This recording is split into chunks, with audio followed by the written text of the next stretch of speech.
Maverick News presents The Rick Walker Show. Defrag your mind.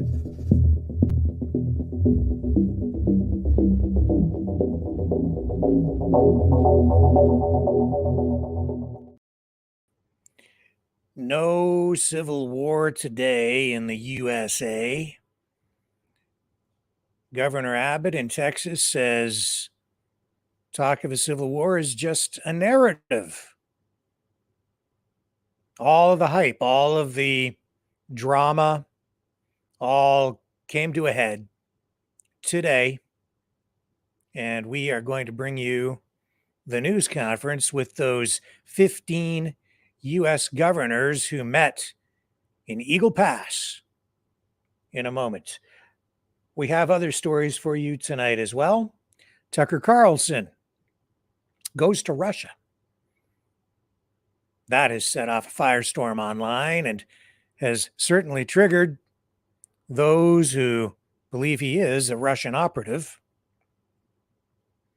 Chinese psychological warfare.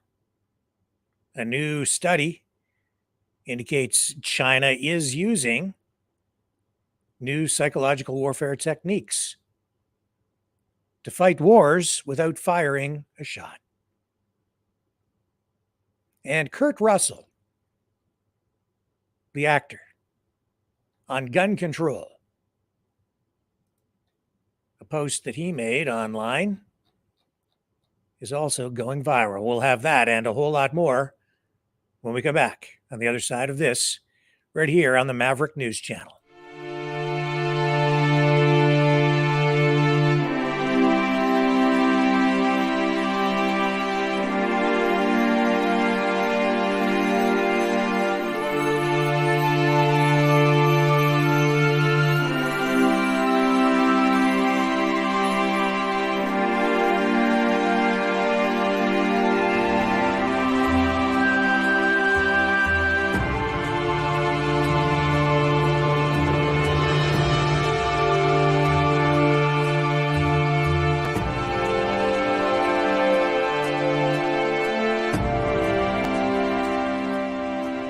Maverick News.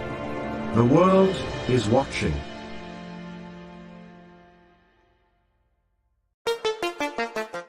The New World Order.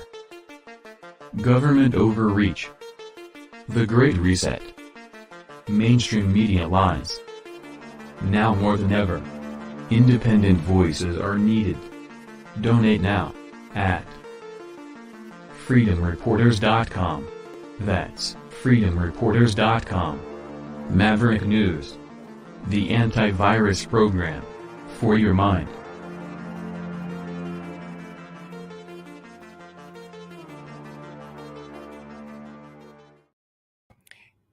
Let's go to Eagle Pass, Texas. This is what it was like a little earlier, not very long ago, just a short time ago at the border, as 14 U.S. governors came to town to meet with Texas Governor Greg Abbott, who hosted them.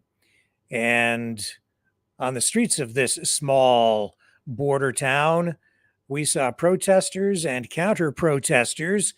It was looking very much like the kind of political activity we have become all too familiar with in larger U.S. cities.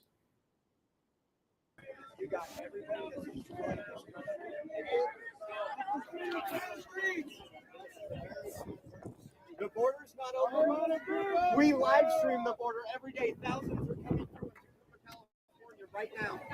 Go watch a stream. Promise you. Home. That's what's happening. We have open borders, and we need to fill them all. Look, we send them all back where they came from. Don't come over here. No, we need Donald Trump. We need Donald Trump to save this country. Donald Trump will save this country. Donald Trump will save this country. Donald Trump will save this country. Donald Trump will save this country. It's getting interesting, guys. It's getting interesting. Donald Trump will save this country.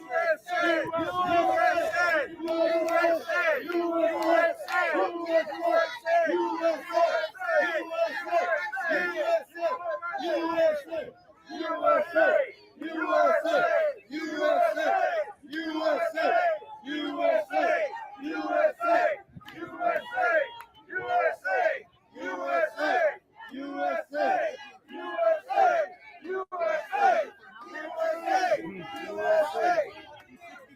This is getting interesting, guys. Very interesting here. This is getting interesting.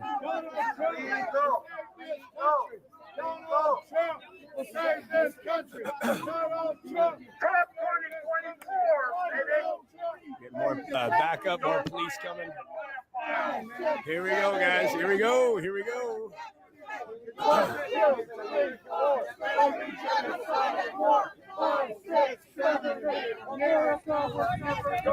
Yeah. Why is the opposition always hiding their faces? Same thing in Toronto. They're always hiding their. I don't know why.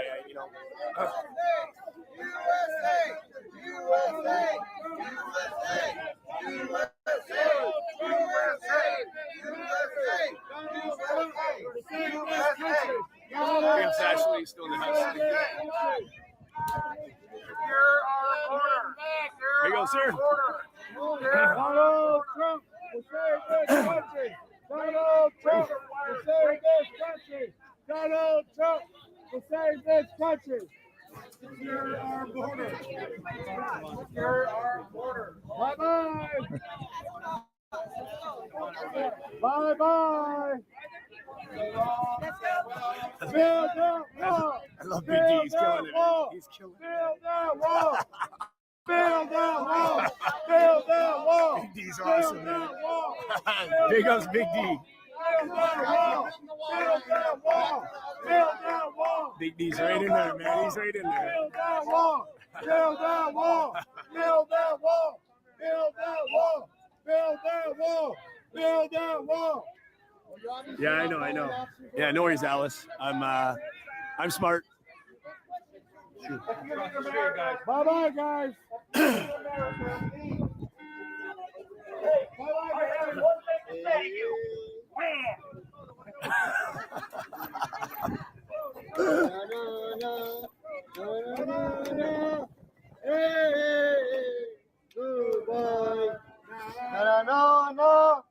No. Hey, goodbye. Oh God! They just got they got removed from the side. Oh, here we go.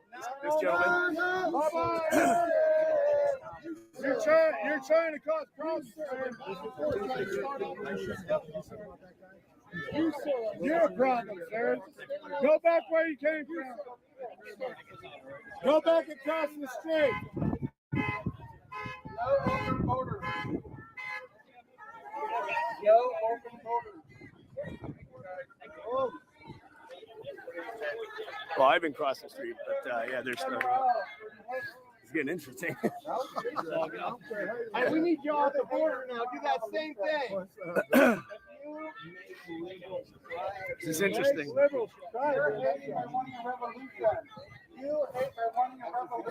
Still some stuff.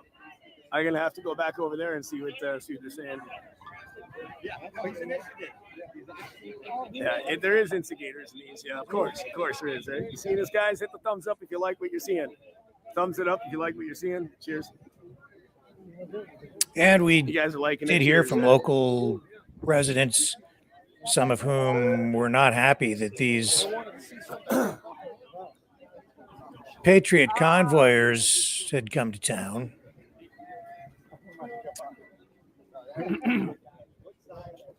Anyway, that's what it was like just a short time ago on the streets of Eagle Pass, Texas, as the governors were arriving.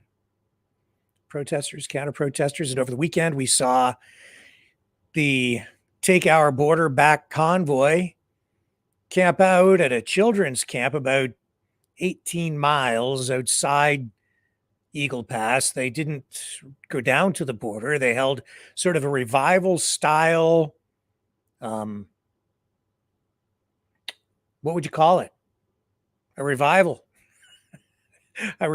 style gathering, rally. I guess rally would be an accurate way to describe it, with speeches and music and a festival kind of family oriented atmosphere, all of that coming on the heels of many mainstream media reports as saying that it was potentially going to get violent. And I have to admit that I honestly did hear some loose talk, which is not unusual, from people saying that they were going to um, go down to the border and sort of back up the National Guard, which honestly made no sense to me.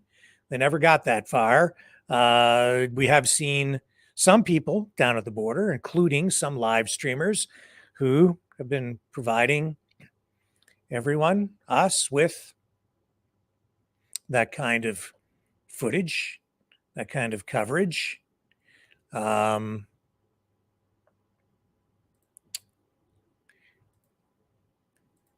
and then we saw just a short time ago as well,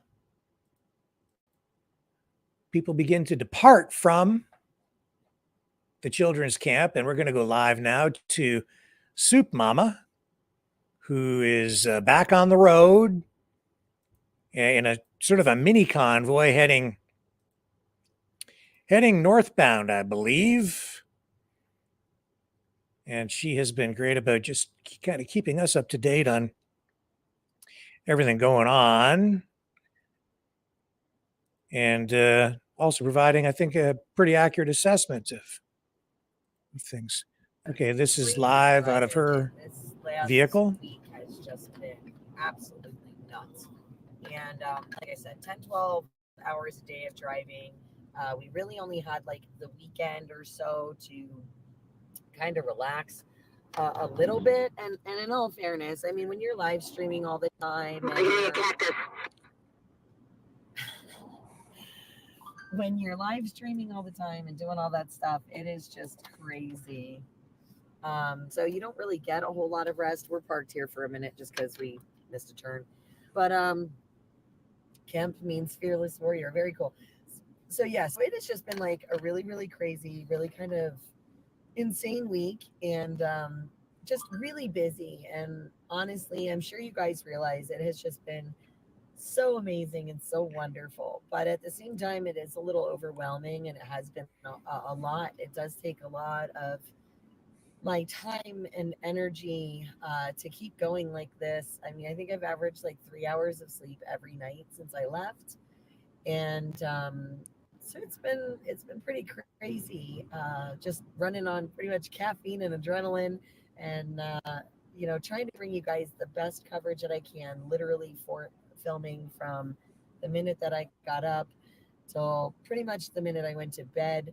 Other than checking my social media just a little bit at nighttime and when I was supposed to be sleeping, and instead I was being all nosy to see what you guys had to say. Yeah, it is a beautiful pup. He is such a beautiful, beautiful puppy. I don't know what happened there because I don't have the camera turned the right way, but he is just adorable, adorable, adorable. Viewed him this morning at breakfast time. I did have other plans for today, but I thought that rescuing him is definitely worthwhile. Yeah, a shower is so needed right now. I'm feeling gross. It's been really windy today, so when we were on the ranch, all the dust and the hay and everything was kicking up and going crazy. Kayla, I'm gonna try and Okay, so we're gonna let Soup Mama do her thing, and we're gonna go to the border and bring you the news conference with those governors right there at the border, hosted by Greg Abbott, governor of Texas. And yeah, here we go.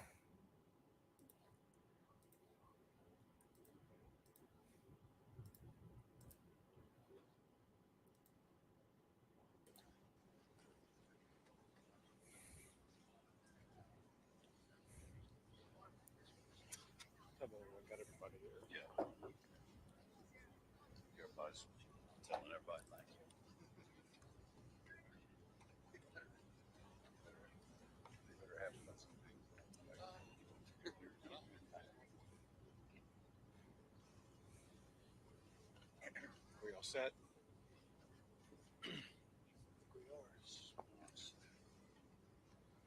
I also noticed the mainstream media really not carrying this today. Let me start by thanking everybody for being here. But more important than that, I want to thank the governors of the United States of America who are standing with Texas. Half of the governors of the United States have joined with Texas in our cause to make sure states can do everything possible to secure our border. Half of the governors that have joined the cause to support Texas are joining us at this event today. And we are here to send a loud and clear message that we are banding together to fight to ensure that we will be able to maintain our constitutional guarantee that states will be able to defend against any type of imminent danger or an invasion. That has been threatened by Joe Biden and his abject refusal to enforce the immigration laws of the United States of America. The laws of the United States passed by Congress, they require the president to deny illegal entry. To the contrary of denying illegal entry, he has aided and abetted that illegal entry. If somebody makes it across the border illegally, the president has the responsibility imposed by Congress to detain any illegal immigrant who's come here. As opposed to detaining any illegal immigrant, Biden instead has let them all loose across the entire country with no ability to accurately determine their whereabouts or what they may be doing. Because of this, we've seen the catastrophic consequences of Joe Biden's open border policies. Over the tenure of Joe Biden, we've had 3 Houstons cross the border illegally, all-time records. And we see the dangers every single day. Just to recount a few that happened just this past year. The Texas Department of Public Safety, they arrested an MS-13 gang member who was on the terrorist watch list. Know this, there are people on the terrorist watch list that are apprehended all the time coming across the border. These are people who pay extra money not to be caught. The United States of America and the president do not know how many people have crossed the border illegally who are on the terrorist watch list and have never been seen. They do not know the imminent dangers that we may be facing. Another example is, once again, the Texas Department of Public Safety. They arrested somebody who came across the border illegally who had served in the army, in the military, for Iran. Why is this person here? Why were they trying to sneak in illegally? What were they going to try to do? We were fortunate to be able to apprehend him, but who knows what would have happened had we not apprehended him. And then you see the deadly loss of life. We saw it just outside of the Houston area last year when we saw an illegal immigrant who had come across the border illegally 4 times, murder 5 people outside of Houston, Texas. These are crimes that don't happen now and then. These are crimes that happen all the time. Part of it is because, as set forth by the Texas Department of Public Safety, we have people who are coming across our border who were released from prison in other countries. There was a person who was apprehended who was wanted for rape charges, another who was wanted for murder charges. There's extraordinary danger, imminent danger, crossing our border all the time. And of course, Americans are not going to soon forget what they saw happen in New York City, where we saw illegal immigrants brutalize and beat up police officers in New York City, only to be immediately released on bail back out on the streets, causing no one knows what level of mayhem. Because of the extraordinary dangers that the state of Texas is sustaining, as well as states across the country. And because Joe Biden has completely abdicated and abandoned his responsibility to enforce the laws of the United States, I have used a clause in the Constitution that empowers states to defend themselves. It's Article 1, Section 10, Clause 3 of the United States Constitution, where a state can defend itself and its citizens to protect their safety from the imminent danger that we are facing and from an invasion of millions of people coming from across the globe into our country who are unaccounted for whatsoever. And I applaud and thank the members of the governors who are with us here today for stepping up and standing beside, behind, and with Texas in this effort. We're all fighting for a safer, more secure border and country. And I thank them for all they do. Now I'm going to turn it over to Bill Lee, the governor of the great state of Tennessee, a state, by the way, that from the very beginning of Texas history has always been here for the great state of Texas. Thank you, Governor. And Tennessee will continue. We are the volunteer state. We have had hundreds of troops on the border. We are prepared even today to send additional troops, working with the Texas Department of Military to do just that. And I'm here today as the chairman of the Republican Governors Association, number one, to say thank you to Governor Abbott, who has done everything within his power to provide an improvement to the situation at the border, to provide safety and security for Texans, for Americans. And the federal government has failed Texans and Americans in providing that security and that safety. And that's why these governors are here together today to do our job, which is the job that the federal government has failed to do, and that is to protect this country. Each one of us understand the devastating effects that the border policy has had on every one of our states individually. And we're here together to collaboratively work to support Texas and to provide for the safety and security of people all across the country. This experiment in an open border policy has catastrophically failed America. And this country is in desperate need of leadership as it relates to this issue. Governor Abbott has had unwavering and shown unwavering leadership, and we stand in support of that leadership, each of us today. Governor Kemp from Georgia has also been a leader in this issue, providing not only troops, but resources. Governor Kemp, would you like to say a few things? Well, thank you, Governor Lee and Governor Abbott. We are here with our fellow governors today, standing with you and many governors that are not, because every state in our country now is a border state because of what we're happening. When you think about the amount of fentanyl, the human trafficking that's coming, they're coming to every state in the country, and every governor's having to deal with it. And we're standing with Governor Abbott today because if our border is not secure, our country is not secure. And Joe Biden's policies are making our country less safe. And that's what we're here documenting today and standing with Governor Abbott that's trying to do something about that. We just had a great briefing. There's been 169 people in 2023 that were on the GBI terrorist watch list, apprehended. How many of those are in our country that we didn't, or Governor Abbott's people didn't apprehend?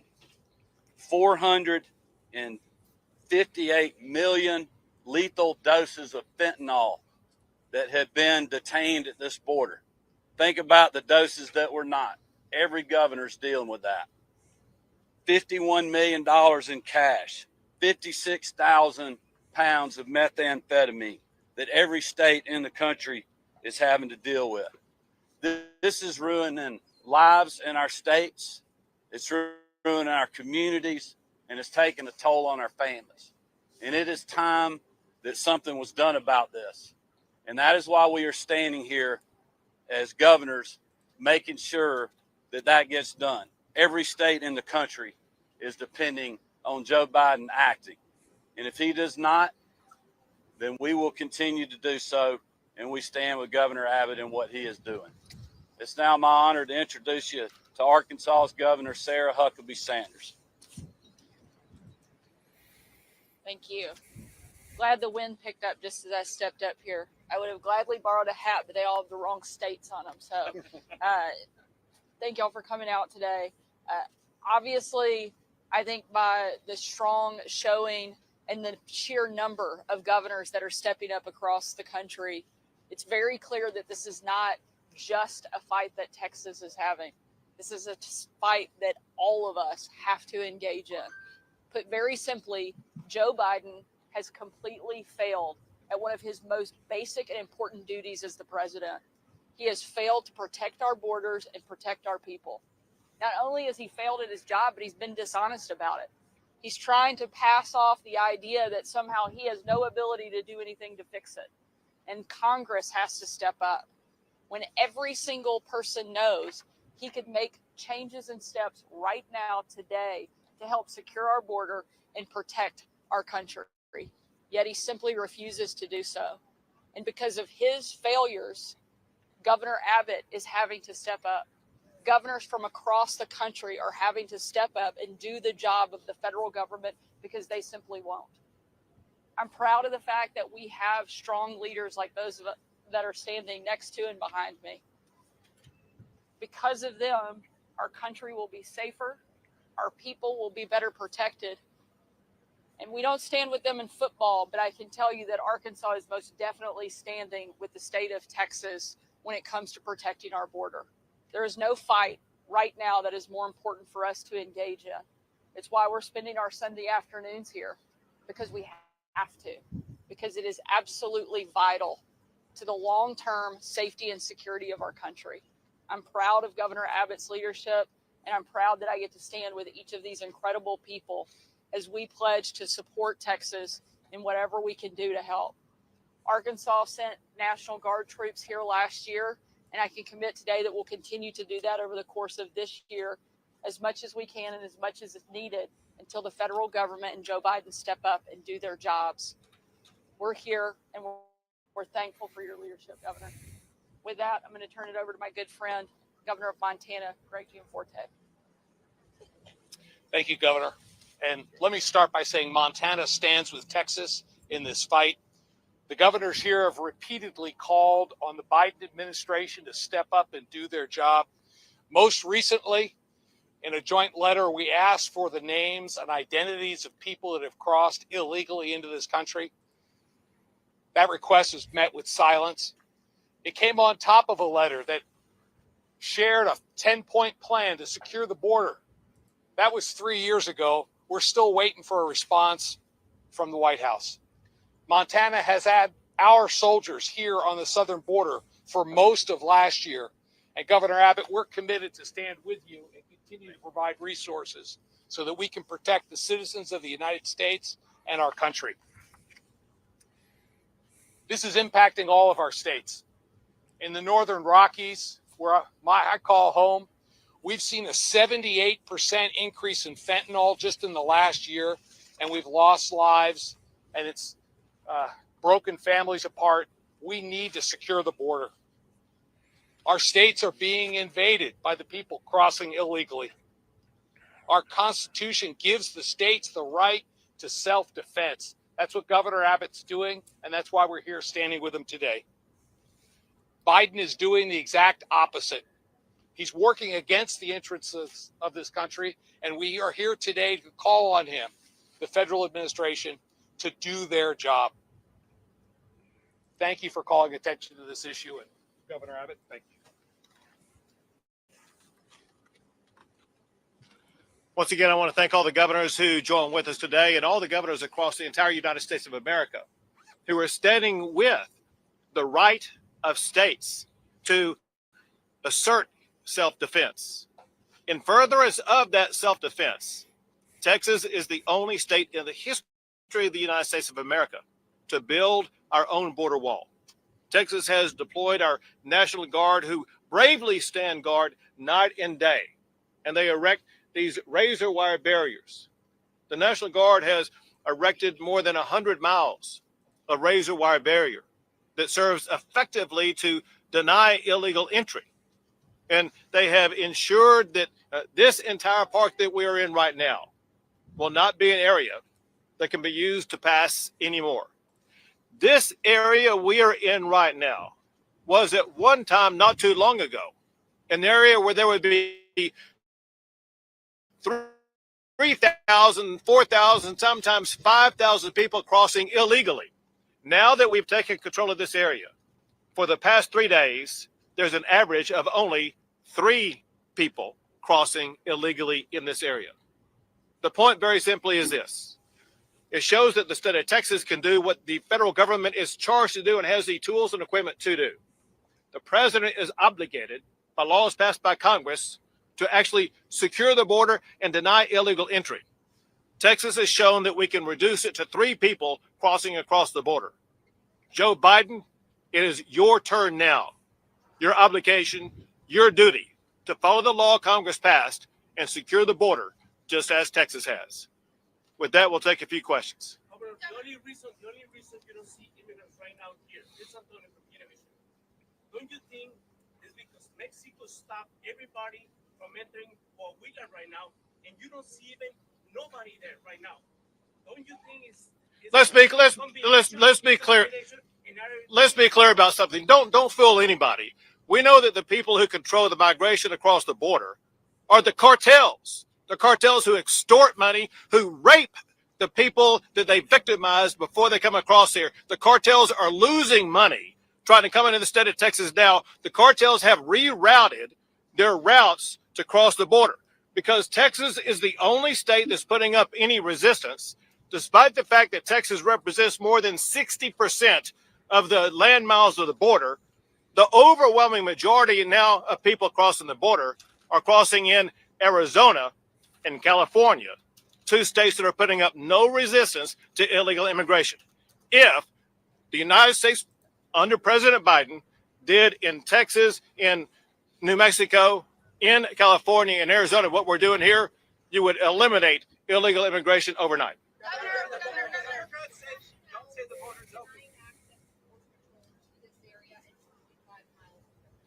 Would you restate the first part of your question again?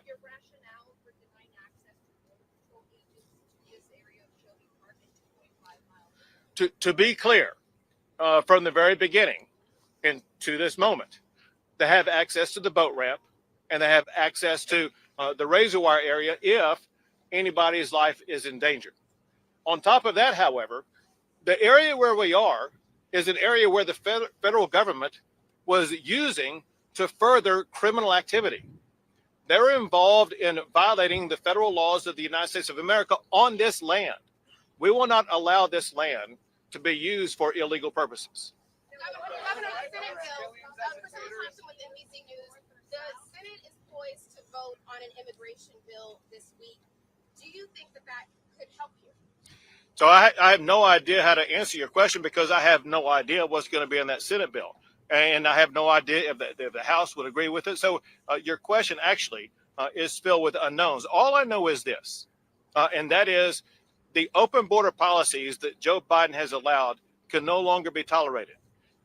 He has the ability, as we speak this very moment, to take action to shut down the border and stop illegal immigration. Joe Biden does not need more legislative authority. He just needs a backbone to step up and do his job and secure the border. You're standing in front of a lot of armed men and women. You're with us, governors from many states, military vehicles. Talk about invasion. What do you say to people? We've heard this from Republicans and Democrats concerned that there's a civil war or some prelude to some kind of armed conflict between Americans. What would you say to people? It's a false narrative, and that is really nothing more than a narrative. What we are seeking to do and what we are actually doing, we're actually enforcing the laws of the United States of America. What Americans want, whether it be the border or whether it be carjackings in Washington, D.C., or police officers being beat up in New York City, what Americans want, they want law and order, and they want the laws of our country enforced. All we're doing is enforcing the laws of the United States of America. Governor, how long will part be under state control? It's going to stay under control as long as it takes to maintain security and to eliminate crossings. I'll be honest with you. We could relinquish control of it tomorrow if Joe Biden were to step up and do exactly what we are doing here and stop people from crossing the border illegally. We have seen a president and his predecessor do exactly that. Joe Biden has every tool in his toolbox to make sure that he reduces illegal immigration as much as Texas was able to reduce it right here. In the meantime, let me add this. As we speak right now, the Texas National Guard, they're undertaking operations to expand this effort. We're not going to contain ourselves just to this park. We are expanding to further areas to make sure that we will expand our level of deterrence and denial of illegal entry into the United States. A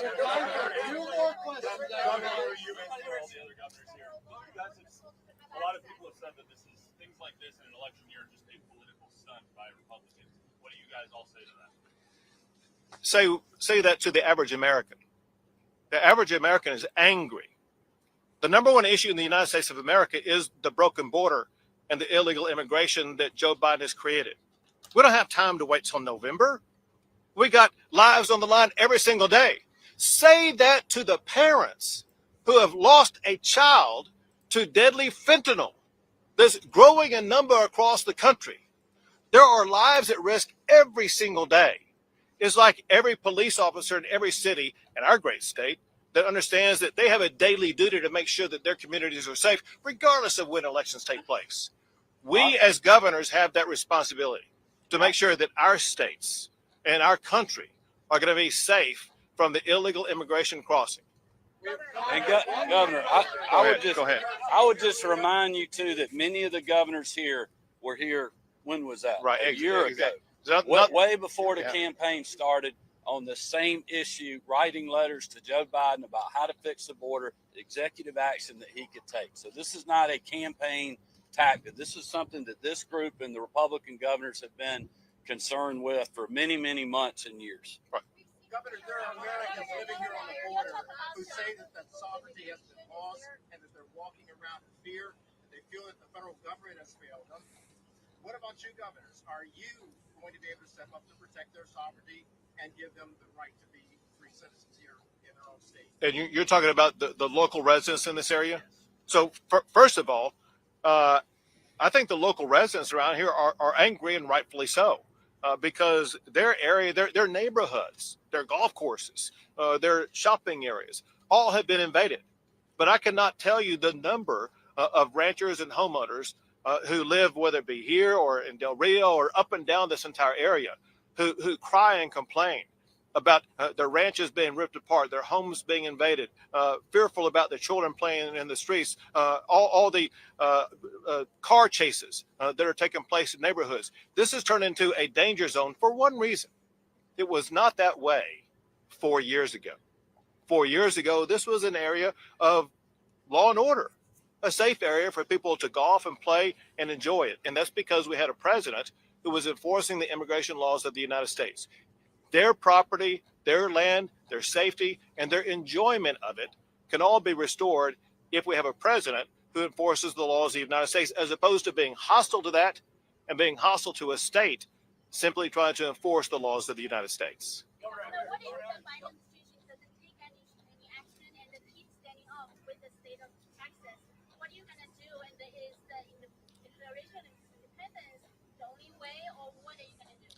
So we will continue to expand our efforts.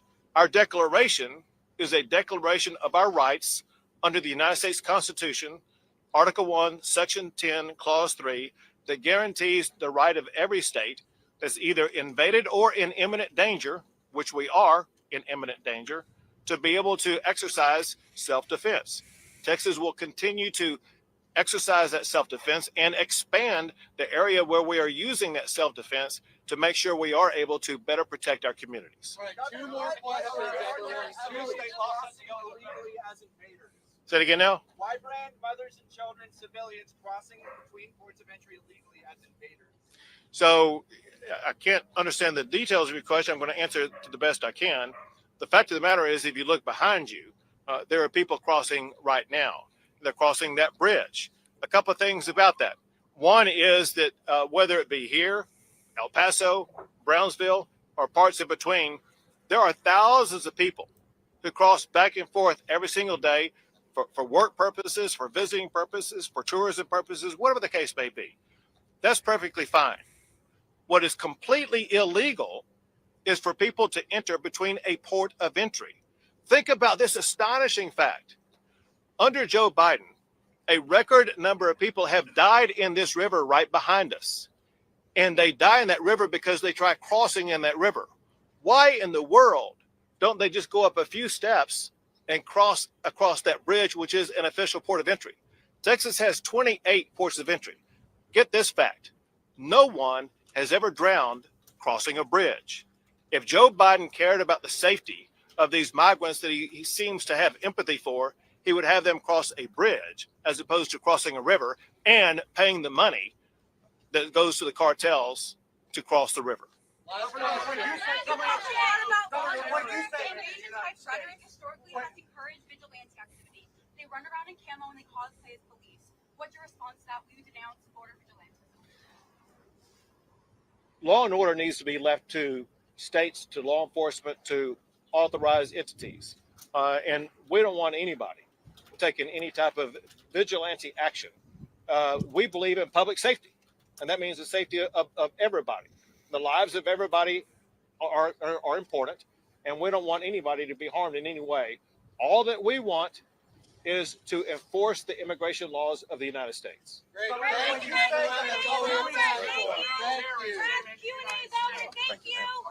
Okay. Thank you, guys. And a big build up to that. What do you guys think? Was that helpful? Does that get us on a track to a better place? I don't know. This was the scene at the border earlier today as well. Well, all that's going on. This is going on over here.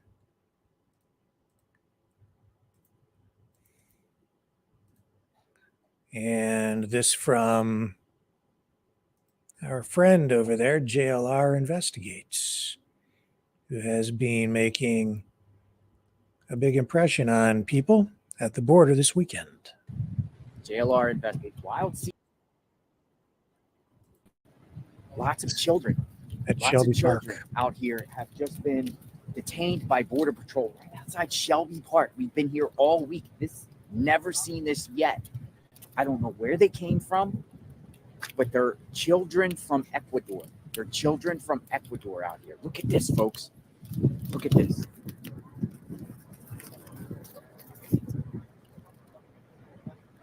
Right in front of Shelby Park, which is so wild because there's the National Guard and here is Border Patrol.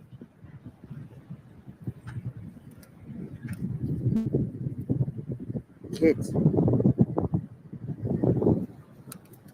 The governor's going to be here shortly saying how secure Shelby Park is. Very windy out here. And look, people out here that got across.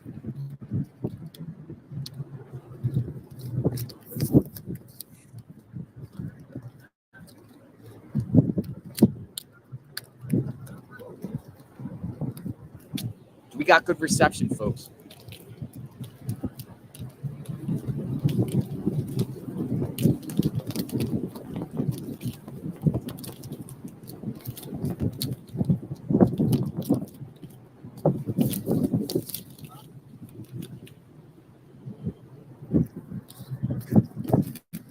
Telling them to take their shoelaces off.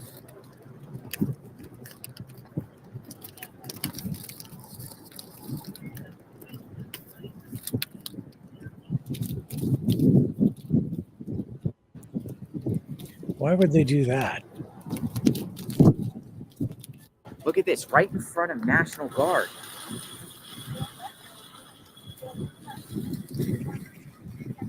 Ecuador.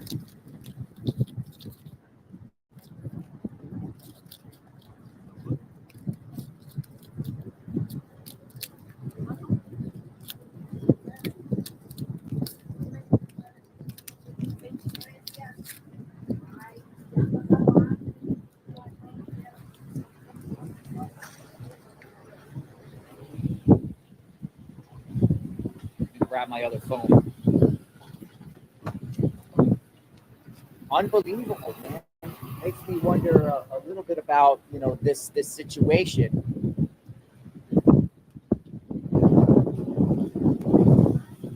Like, why today? Why are they doing this today? Like, why today? Is it this could this be a prop? And I say this with general interest because we've been here all week and not one person comes through. Now suddenly this morning when the governor's about to arrive, you have people out here. This is strange, folks. Or is it, how did these people get here? I just got here and then I'm seeing these people lined along the fence. The timing does seem a little odd, doesn't it? But it is what it is.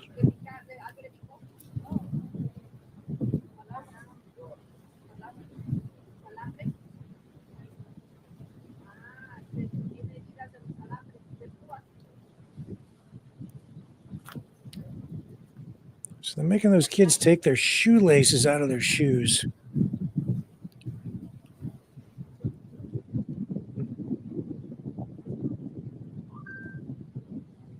What do you think, folks?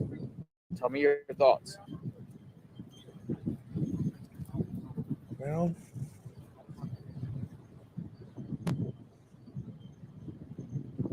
what I thought was I family don't know. tradition.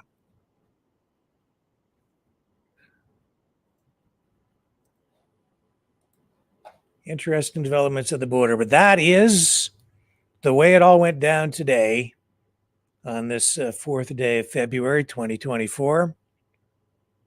Big buildup, lots and lots of hype, I would say mostly from the independent media side, with people saying, don't go. Some people saying, don't go. It's a trap. It's another J6. It's all being planned and it's a trap. Don't go down there. So we did talk a bit about that. Other people thinking this was going to result in some sort of an armed conflict or a standoff with militias going down and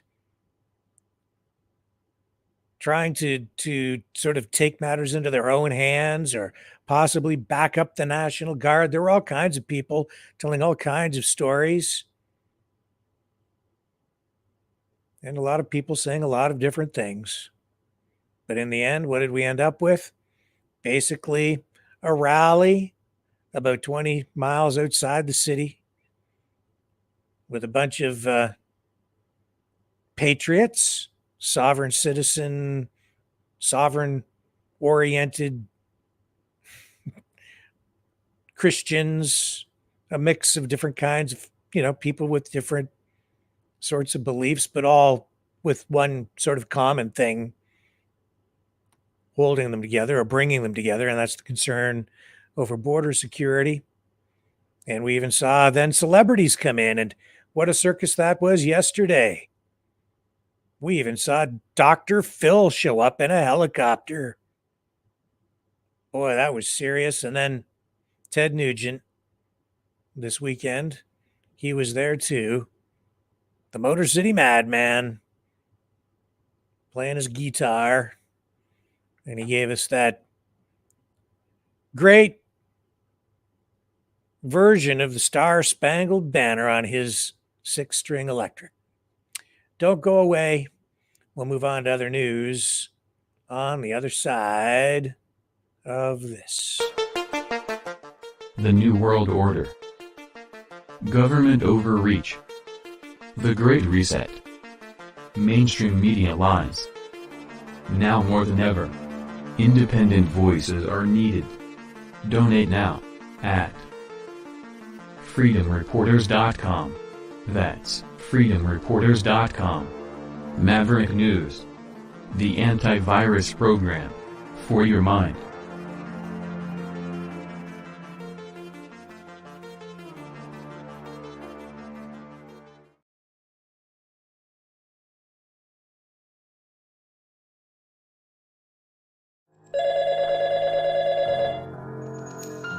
Feel the vibrations.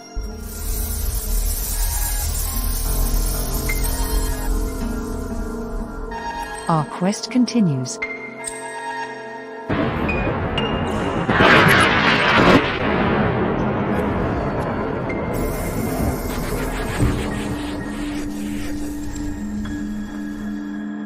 The truth is out there.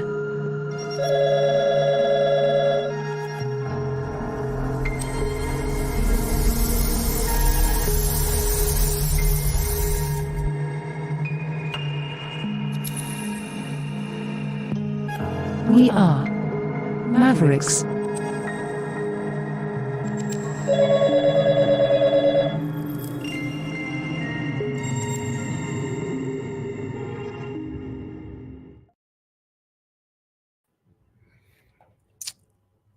War. It's expanding. National Security Advisor Jake Sullivan, appearing on one of those Sunday political talk shows today, NBC's Meet the Press, told moderator Kristen Welker, he said, I'm not going to get into what we've ruled in and ruled out from the point of view of military action, making reference directly to what might happen with Iran. Saying basically, they haven't ruled out striking Iran directly. Now, we have seen those retaliatory strikes by the United States in the last couple of days in Syria and Iraq and Yemen. Yemen's Iran-backed Houthi rebels said today that the attack on their targets by American and British forces, airstrikes, said that will not stop them or deter them from supporting Hamas and the Palestinians in Gaza, and say the attacks will not go unanswered or unpunished. Of course, the United States responding to the deaths, the killings of 3 U.S. soldiers in Jordan. The U.S. and the U.K. say they struck 36 Houthi targets in 13 locations in Yemen last night, all because they were trying to disrupt and degrade the capabilities that the Houthis have that allow them to attack ships in the Red Sea, commercial vessels.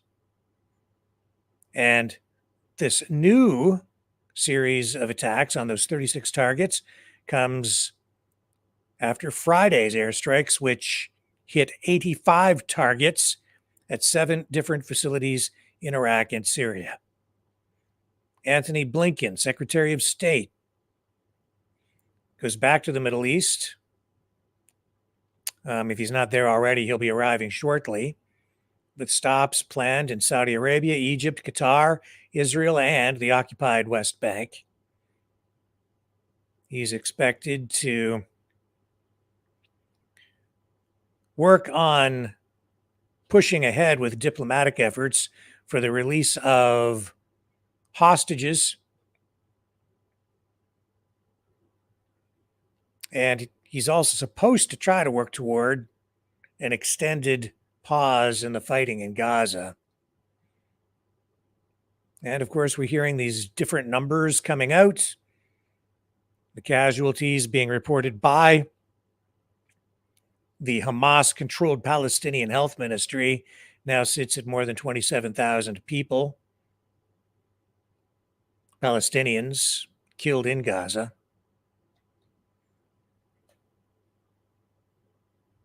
Israel says they've lost at least 220 of their soldiers in this conflict as well.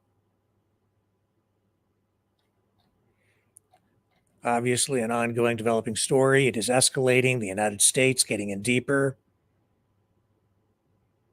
The retaliatory strikes, I think, are guaranteed to generate another response, which will only beget another response into a cycle of retaliatory escalation.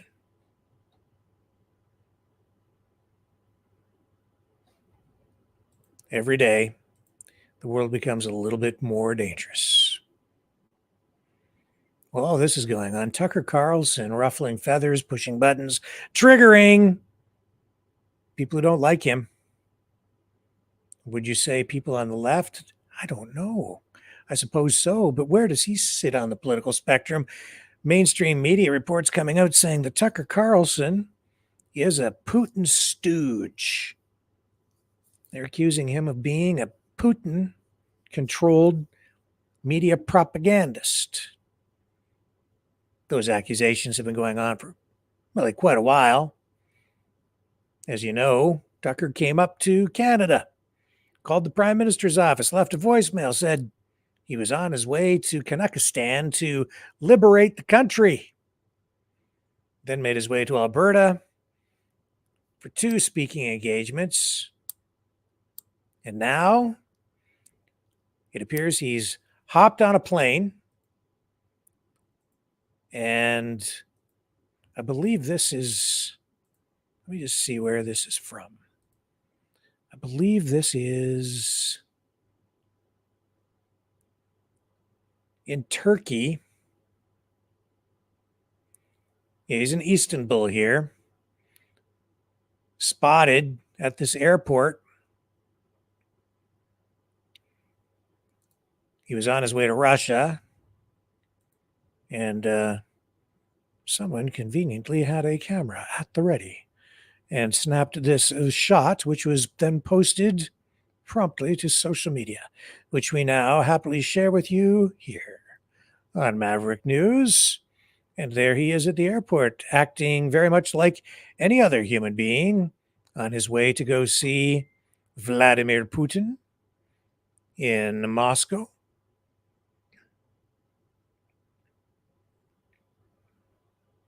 Mainstream media targeting him again, saying that he's really nothing more than a Putin propagandist. Of course, his fans would beg to differ. And Marjorie Taylor Greene has come out defending him, saying online, who supports Tucker Carlson's right to interview anybody he pleases? Here's the post from MTG on X, formerly known as Twitter. Right there. Says Tucker Carlson is currently in Moscow meeting with Putin. Do you support Tucker Carlson interviewing whoever the FVCK he wants?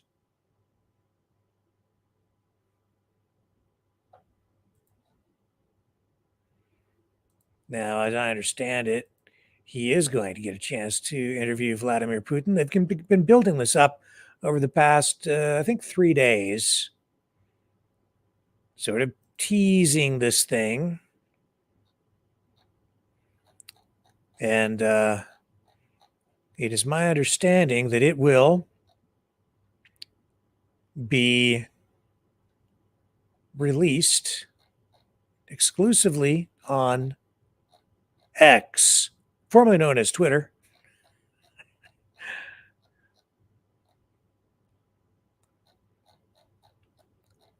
And yeah, a lot of people wondering where his loyalties really lie.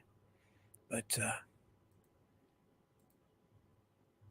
I guess you have to judge a journalist by the sum of his stories and his work, I guess, not by a single event. Although I was always told you're only as good as your last story or broadcast. I better work pretty hard at this then. Here's some posts about Tucker. Social media. Let's scroll down and see what the reaction has been online. And it says here, Tucker Carlson is currently in Moscow, Russia, to interview Vladimir Putin, and the media is in panic mode. They're losing control of the narrative, says this post from Terrible.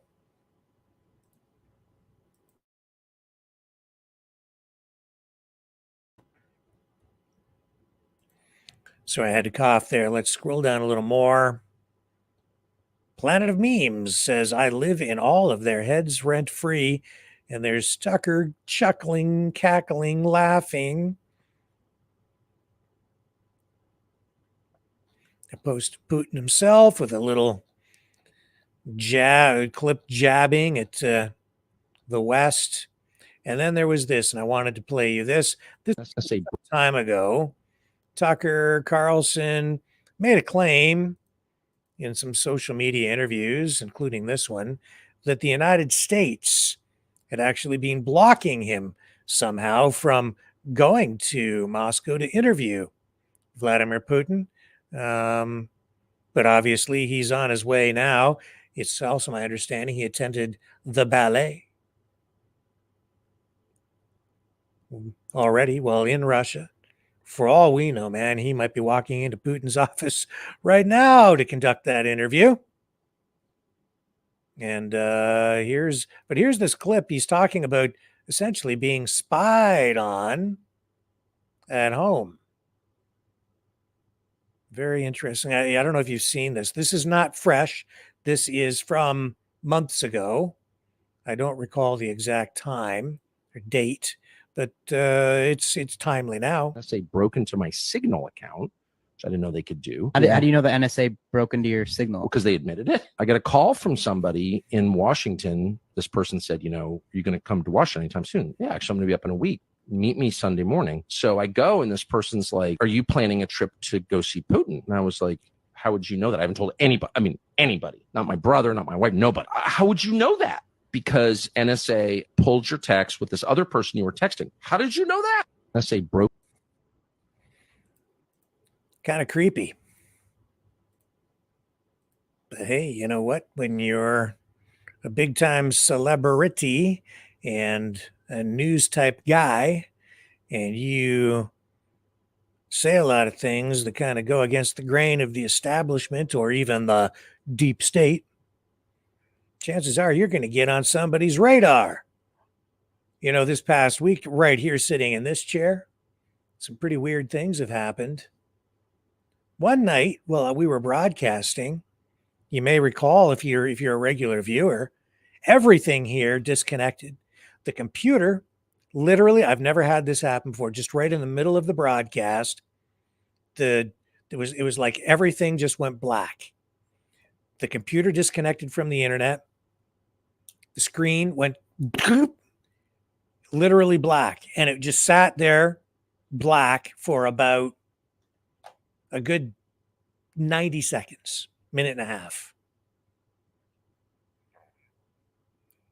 And because the broadcast operates sort of in the cloud, it disconnected from all the source feeds, including the camera here in the studio, but the broadcast kept on rolling on all of the platforms. Finally, the picture came back on the monitors here, and I had to set to work to reconnect all of the feeds going out to all of the social media channels that we were broadcasting to. But that was bizarre. Really, really strange. I can also say that, you know, we're under constant attack here from some people or organizations. I don't know who they are. I haven't been able to identify them. Other people I have been able to identify. I will tell you that the freedom movement has become rather dysfunctional, and we are even under attack by, you know, a couple of people who,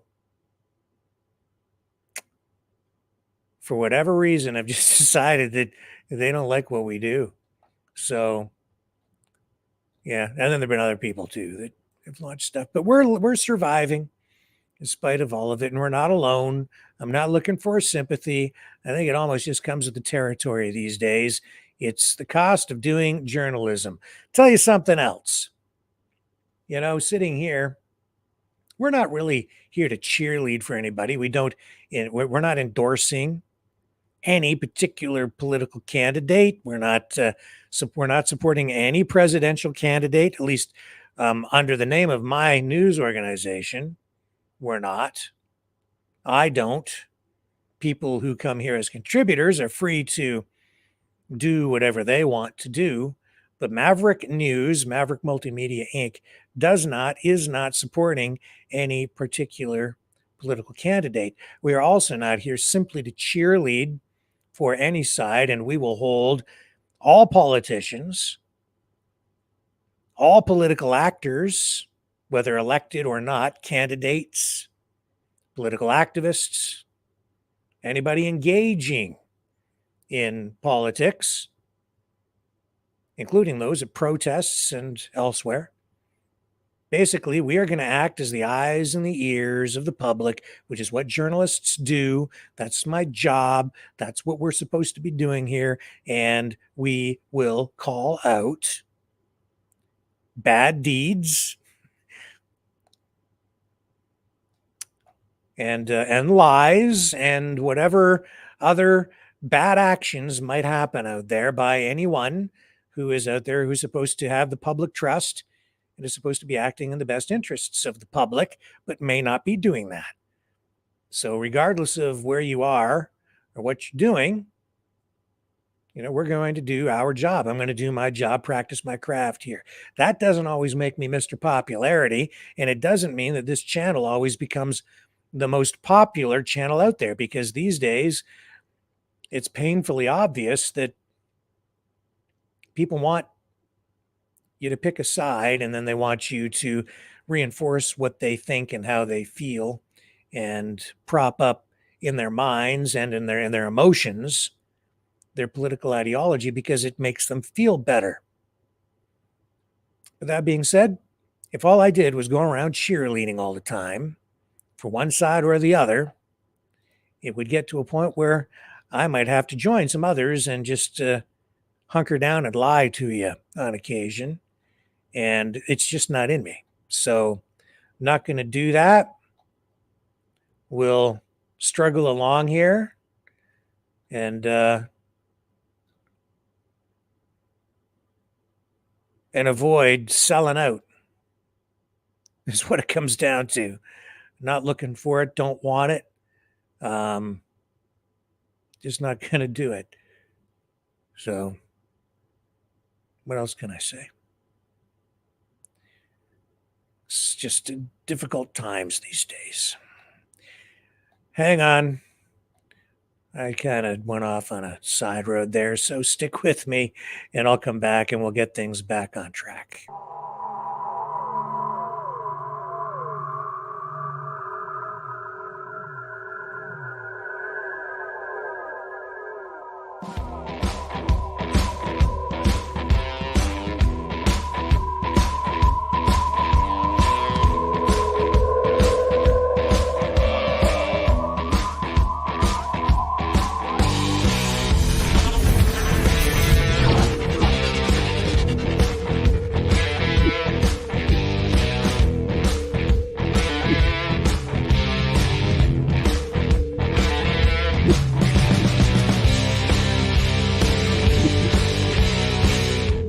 Maverick News. The world is watching.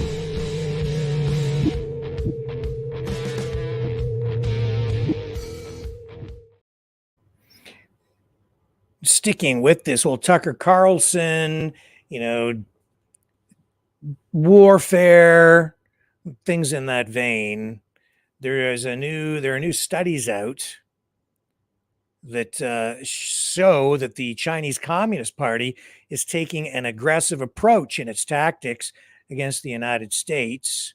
New information, according to recent reports, the People's Liberation Army is delving into what they call cognitive domain operations aimed at instilling a sense of defeatism among Americans. A policy researcher at the Rand Corporation says, which is a think tank and military public policy consulting corporation, big organization.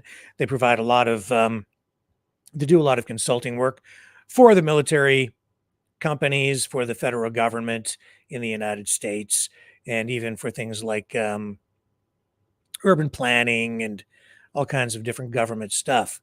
So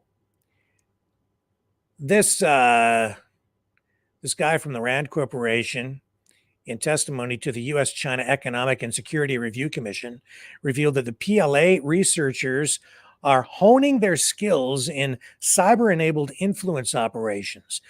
What's their objective? Well, it is to manipulate the American psyche. They're going to get into your head into accepting surrender.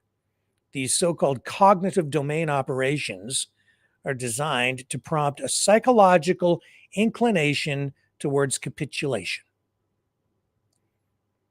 So they utilize cutting-edge techniques, including AI-generated deepfakes and precision cognitive attacks. The CCP aims to polarize the American populace, according to this study. Their strategy involves flooding the information space with synthetic information and creating information cocoons.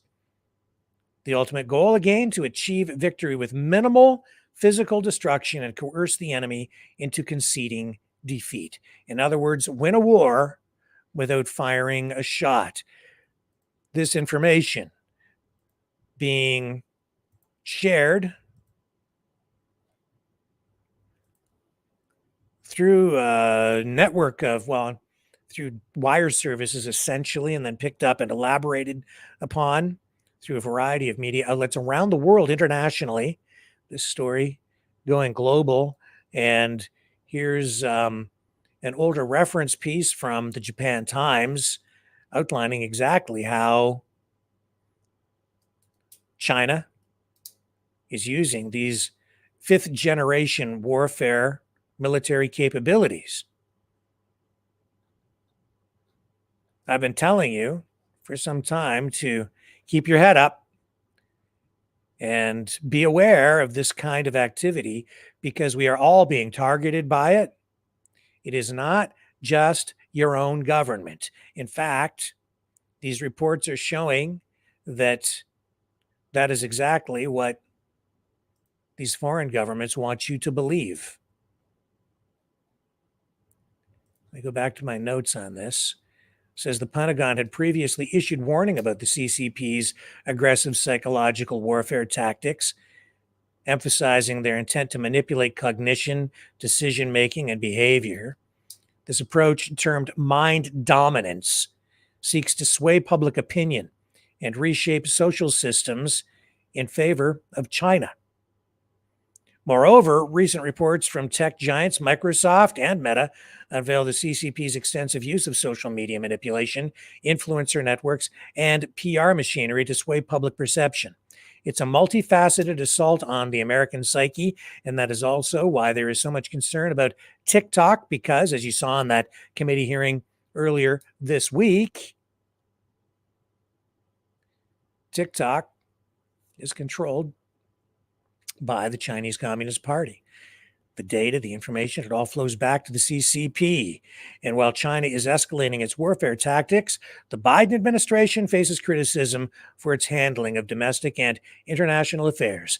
As China strategizes, the U.S. is grappling with issues at home and abroad. Indeed, what are we seeing tonight? What have we been seeing over the past few weeks? More instability, more political polarization, more trouble at the border, the immigration issue coming to the surface, prompting an actual sort of, not a huge convoy, but a convoy, a rally outside of Eagle Pass, Texas, disrupting life in that small town for the people who live there with protests and this visit by the governors today. That is going to be one of the main issues, if not the top issue, over the next year as we prepare to go to the polls, or at least our American friends prepare to go to the polls and vote in this upcoming presidential election. High hopes being pinned on Donald Trump, especially among the patriots and conservatives and the true Republicans, not the rhinos.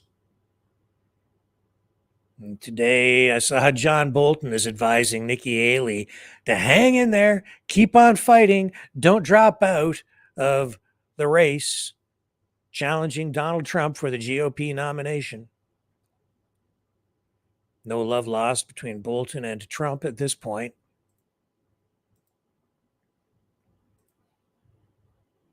Even InfoWars reporting on that Chinese military study. Here, let me show you. Even they're picking it up. It's actually a pretty important story because this is exactly what I've been talking about for the last few months, off and on. Chinese military studying cognitive attacks against U.S. population. How exactly that plays out, or how you recognize it or know that what you're watching is the result of the Chinese activity. I would say that it isn't just the Chinese, it's other foreign governments as well, and potentially even some bad actors within our own homegrown deep state. So it's coming from different directions, and even competing political parties here at home. You know, you have to think of politics as warfare,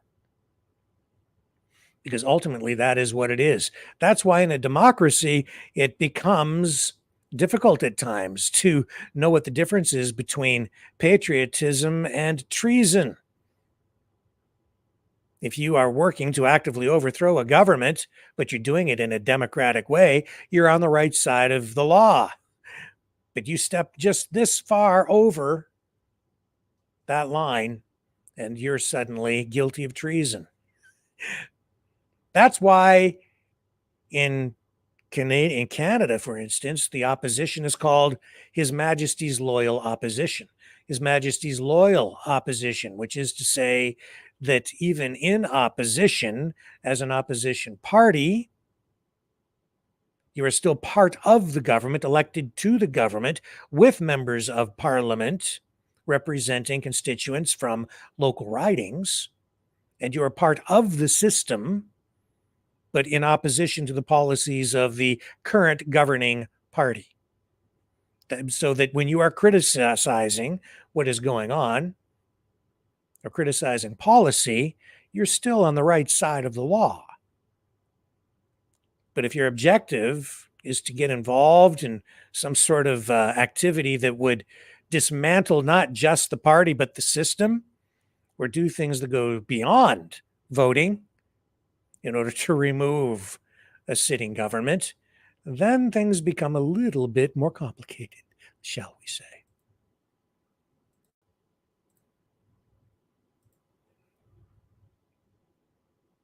And that's also why it becomes a little bit murky when you see online influencers, even journalists, some of them working in mainstream media, others independent, who seem to be rooting for the other side. And I've been critical here of our sitting government and of Joe Biden.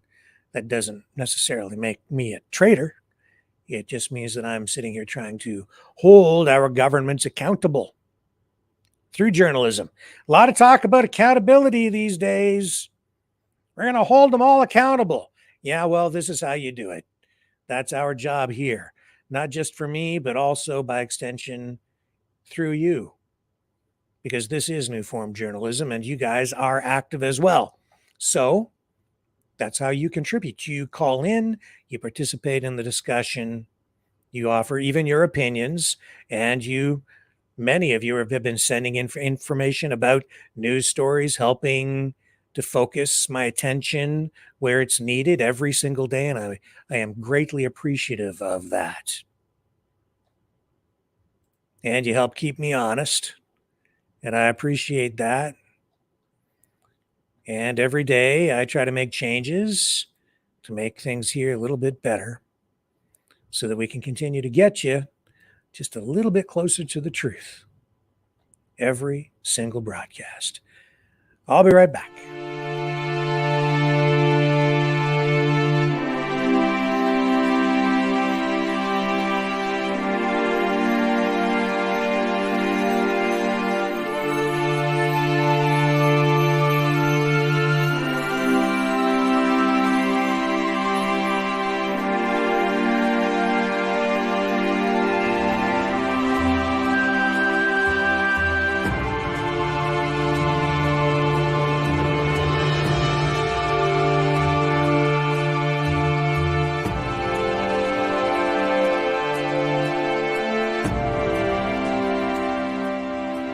Maverick News. The world is watching.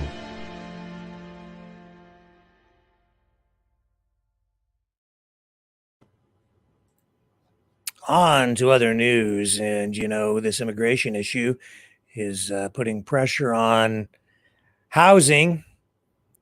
As a result, Ottawa in Canada is extending its foreign home buyer ban for another 2 years, which I think is honestly ridiculous. They really do not understand economics. Trudeau and Freeland, they should go back to school. See, here's a global news report, and it's being reported widely. This is just one of many. They're saying the federal government is extending its existing ban on foreign ownership of Canadian housing an additional 2 years, according to Chrystia Freeland, who made the announcement today. Freeland, who is, of course, the Deputy Prime Minister and Canada's Finance Minister, serving a dual role, says that this is just one part of the federal government's economic plan to make housing more affordable for Canadians. She says, by extending the foreign buyer ban, we will ensure houses are used as homes for Canadian families to live in and do not become a speculative financial asset class.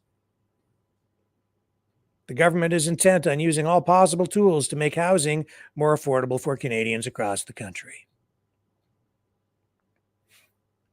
So this is a prohibition on the purchase of residential property by non-Canadians. It's an act, and it was passed in 2022. But it's window dressing, folks. Foreign ownership of real estate in Canada, residential real estate, makes up actually only a very small percentage of residential housing. In fact, in Toronto, according to Statistics Canada, 2.6% of Toronto's housing stock and 4.3% of Vancouver's was owned by non-residents.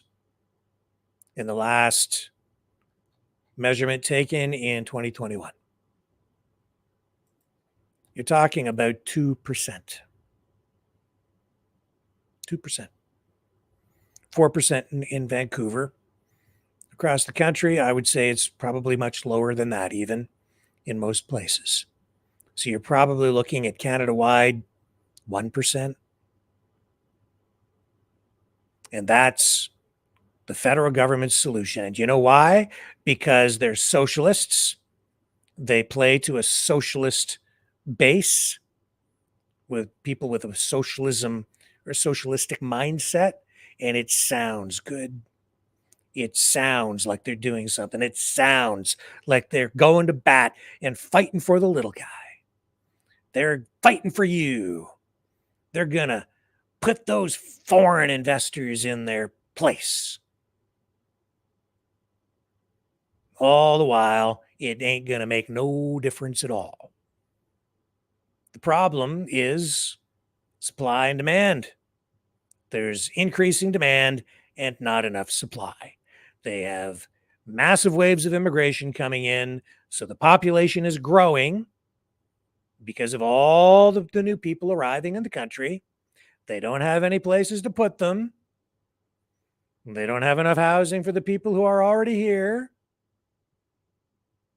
And then they bog down the construction companies, the developers, in red tape so that it takes a long time to get things built.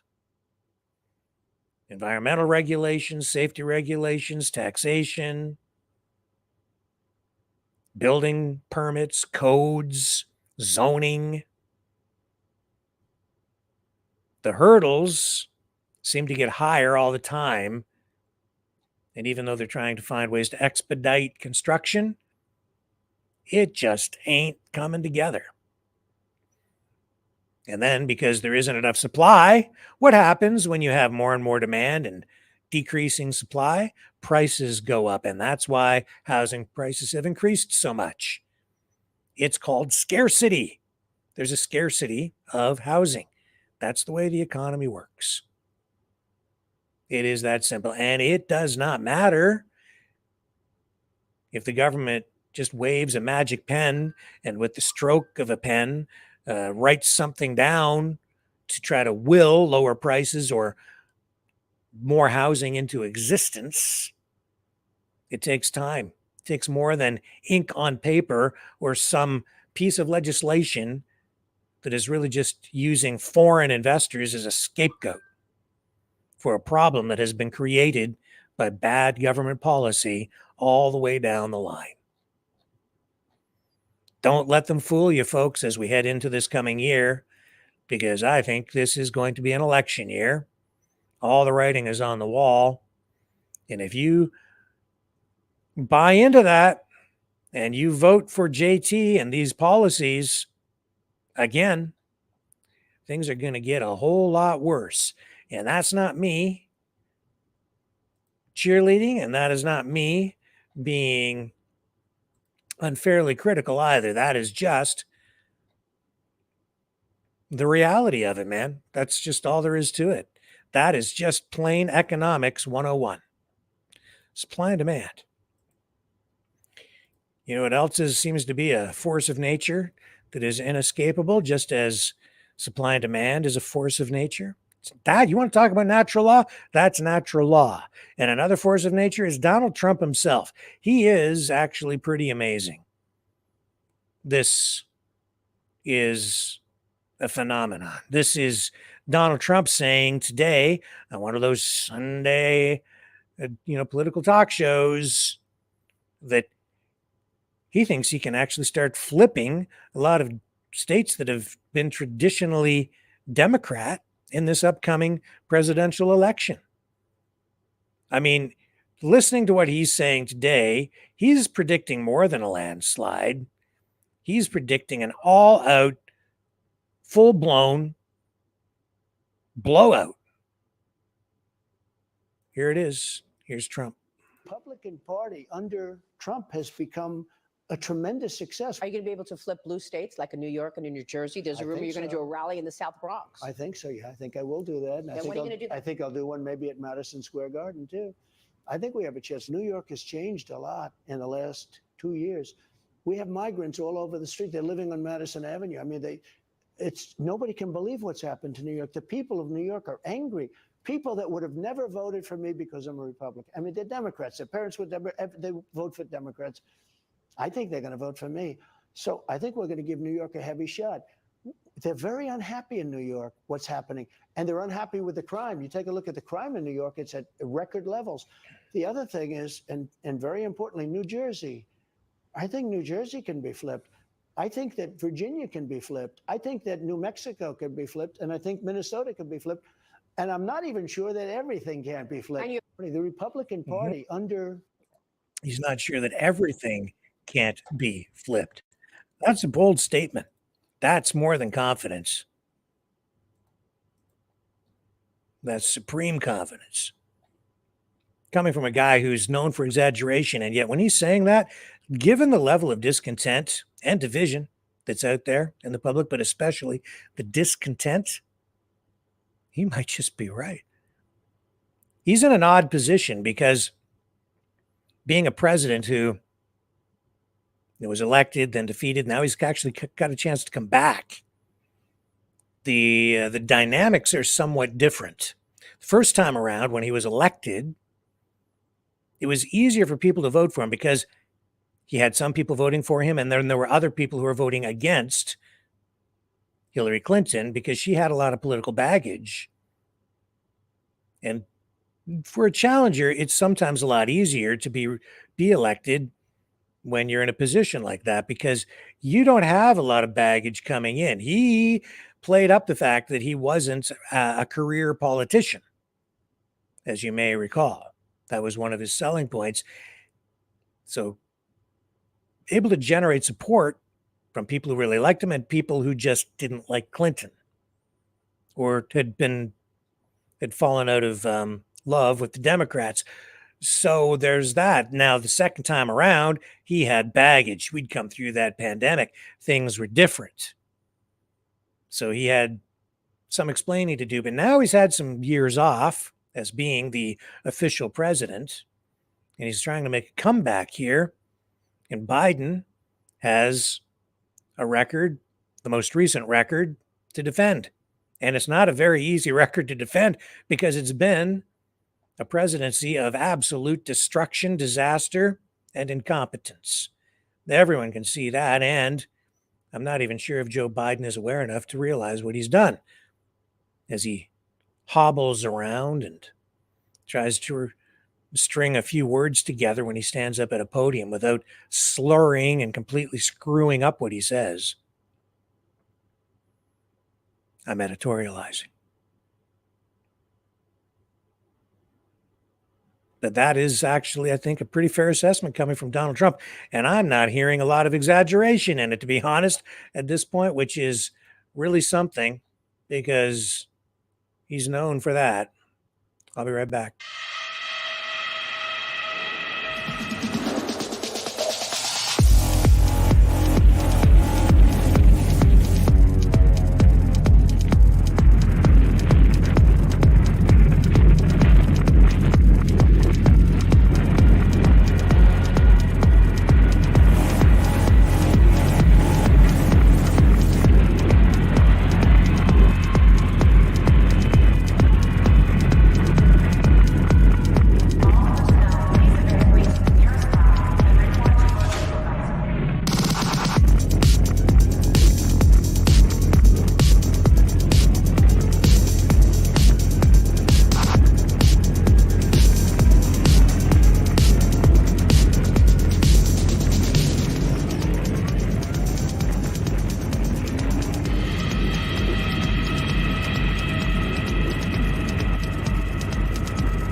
Maverick News.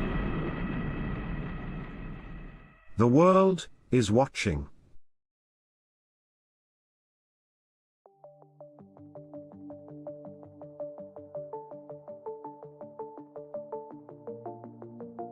Greetings, brave Mavericks. Our quest for truth continues. We go beyond fake news. Together we expose propaganda. Together we pull others out of rabbit holes. We are maverick thinkers. We are all unique individuals, defenders of individual rights and freedoms, credible, trusted, grounded in reality. Maverick News, Maverick News. Defending free speech, free speech. Donate at freedomreporters.com. Do it now. Tomorrow may be too late. Maverick News. The world is watching.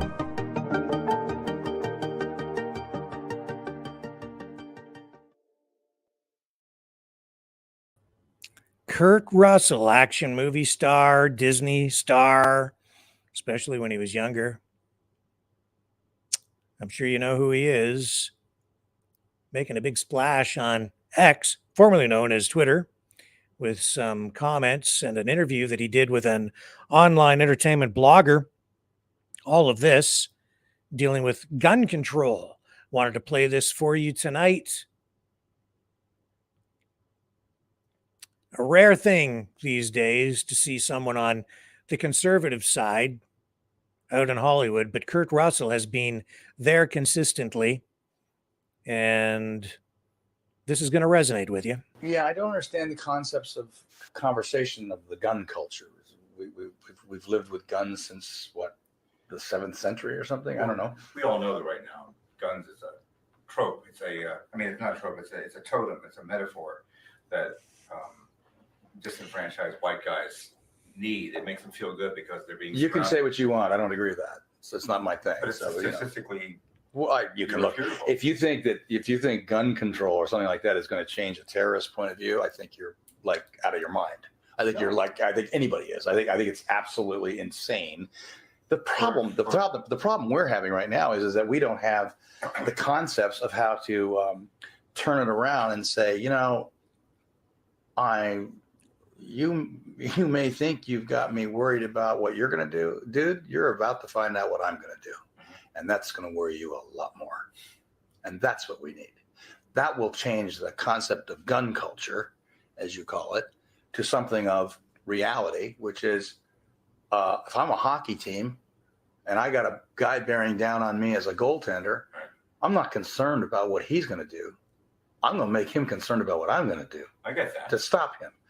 That's when things change. Obama's point was that the guys who are on the no-fly list because of terrorist connections, can get a gun pretty easily. They can also make a bomb pretty easily. Yeah. So what? They can also get knives and stab you. What are you going to do about that? They can get cars and run you over with them. What are you going to do about that? What are you going to do about that? They didn't kill the people in San Bernardino. Oh, but they've killed others that way. Haven't they? Yeah. Yeah. So what are you going to do? Outlaw everything? That isn't the answer. Just put some controls. Put some controls. What? So the people who want to defend themselves can't? No, not so you can't. Just so the idiots can't get a hold of them. Do you really believe they're not going to? Are you serious about that? Yeah, are you seriously? What good will that? Oh my God! You and I just disagree. Okay. You and I just disagree. I understand that you think that you can control the behavior of people that are dead set on taking your way of life away from you. I think you can control that. No. And there's only one thing you can do with that, and say, no, dude, that's not going to happen. That's just not going to happen. Speak with you, man. Good talking with you. Good luck with you. Kurt Russell. And with that, we'll take a quick break, come back on the other side, and go to the phones. It is Sunday night.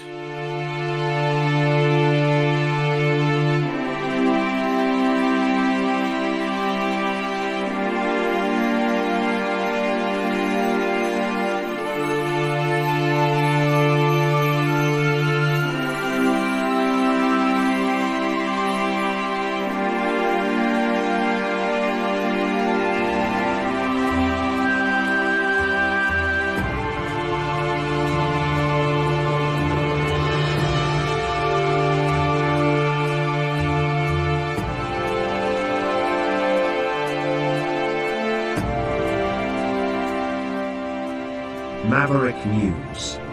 The world is watching.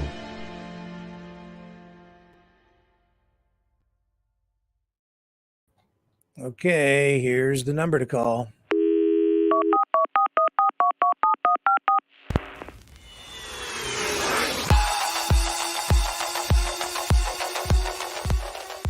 Join the conversation.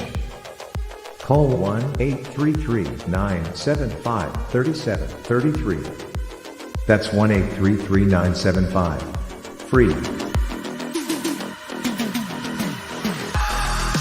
Speak up. Speak out. Make your voice heard. Maverick News. Fighting for freedom by defending your right to free speech. Be a Maverick. Join us.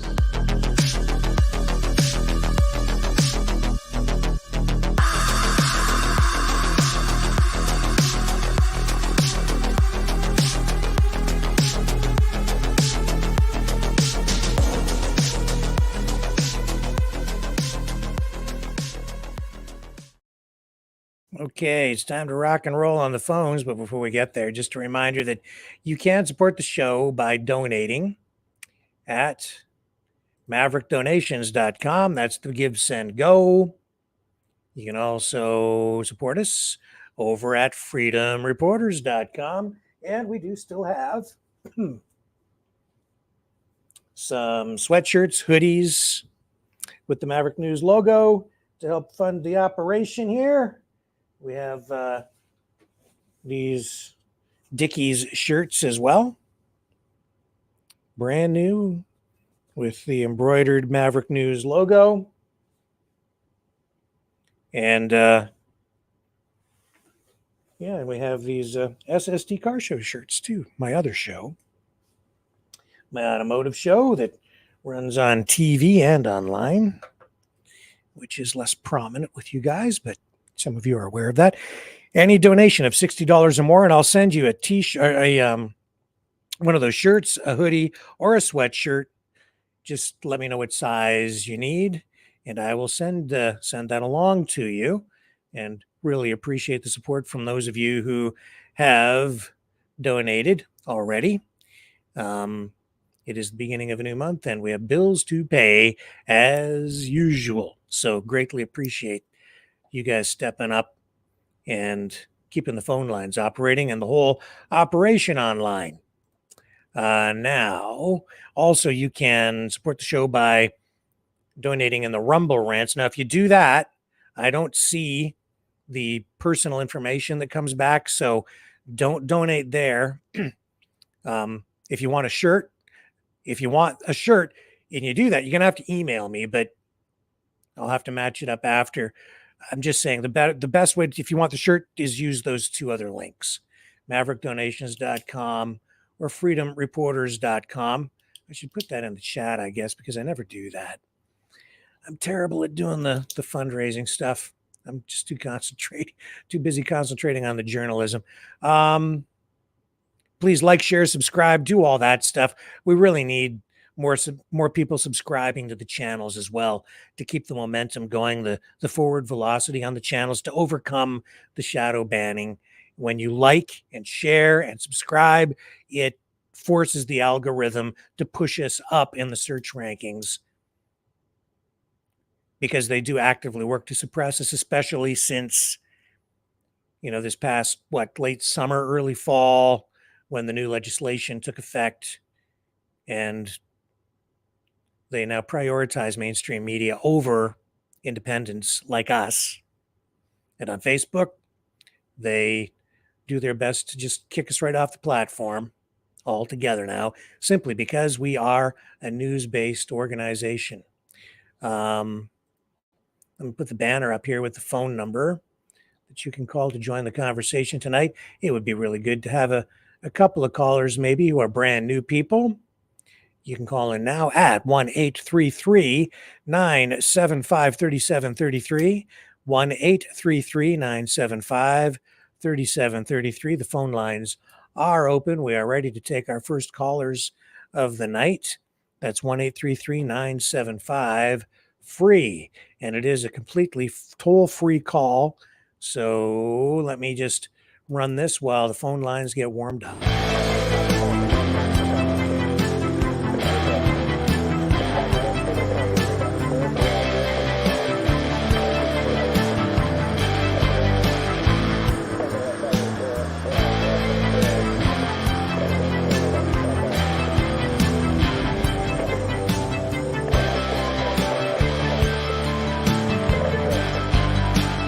Maverick News. Fighting for freedom.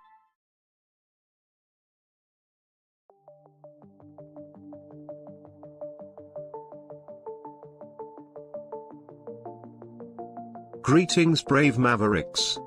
Our quest for truth continues. We go beyond fake news. Together we expose propaganda. Together we pull others out of rabbit holes. We are maverick thinkers.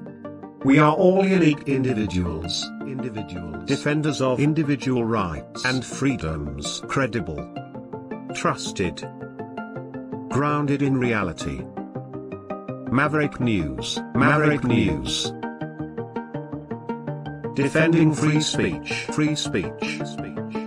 Donate at freedomreporters.com. Do it now. Tomorrow may be too late. Maverick News. The world is watching.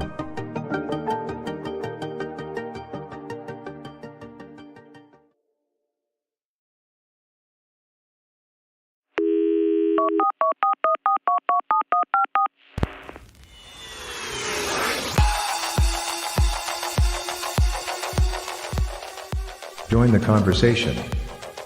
Call 1-833-975-3733. That's 1-833-975. Free. Speak up. Speak out. Make your voice heard. Maverick News. Fighting for freedom by defending your right to free speech. Be a Maverick. Join us.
Maverick News. The world is watching.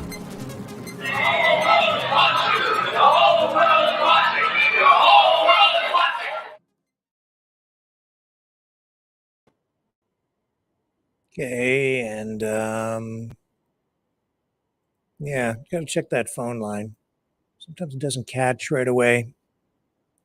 You can call in tonight at 1-833-975-3733. Also, I just wanted to mention that here on the 1-year anniversary of that Norfolk Southern freight train derailment in East Palestine, Ohio, still a lot of concern in the community there. Obviously, the community's still reeling from that. And the CEO of Norfolk Southern saying tonight that there is still more work to be done. That's an understatement. Sevi Das says she only drinks bottled water, according to this story I'm reading here. She's a local resident there, and she does not believe the Norfolk Southern and the Environmental Protection Agency are being completely transparent or honest when they're telling the folks there that the water is safe to drink. We heard Soup Mama talk about that last night here on the program. She, of course, has been working and has been taking some relief to the community over the past year on several occasions, collecting donations, taking food, water, household items to the community, truckloads of it. And Biden is scheduling a visit to the community, but we're looking at, a year has gone by. He still hasn't been to the community. And as I understand it, they haven't even declared an actual emergency there yet. They're still assessing things, if you can believe that. And the government saying that what they want to do is find a path forward that will help them,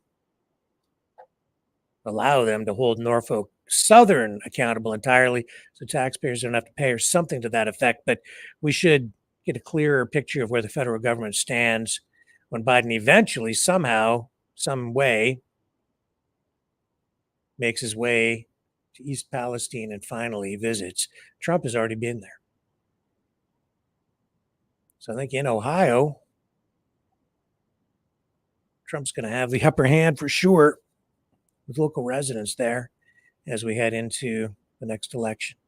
Well, folks, there is something going on with these phones. I'm not sure if they're functioning properly, because normally we have some calls stacked up, and I'm not seeing a single phone call in here tonight, unless we're just not generating the numbers that we normally would. And yet when I look over here, I'm seeing lots of people watching on several platforms. I don't know what's going on. Do you guys want to chat tonight or not? If not, I'll bolt on out of here. I've got a lot of other stuff to do. But if you want to chime in, I'll give it a little bit more time here for the phones to populate. 1-833-975-3733. 1-833-975-3733. If you want to kick off the conversation here tonight. The New World Order. Government overreach. The Great Reset. Mainstream media lies. Now more than ever, independent voices are needed. Donate now at freedomreporters.com. That's freedomreporters.com. Maverick News. The antivirus program for your mind.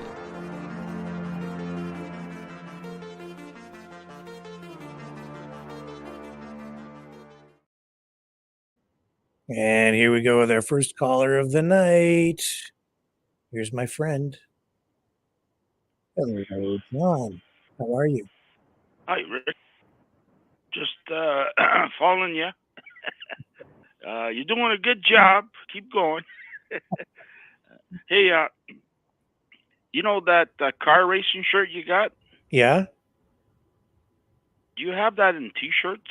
Not T-shirts. The with the 3 buttons, golf shirts, or whatever you want to call them. Not right now, no. Well, if you ever get one, send me one, and I'll give you the money. Okay, cool. Whenever you should be getting something. I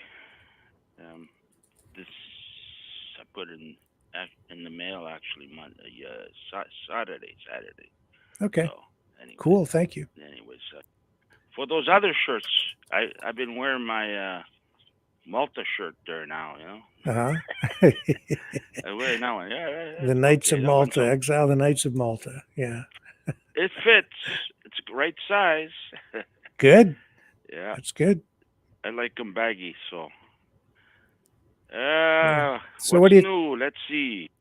Yeah, go ahead. What do you think of the way things wrapped up down there today in Texas at the border? Everybody was so worried that this could break out into a civil war.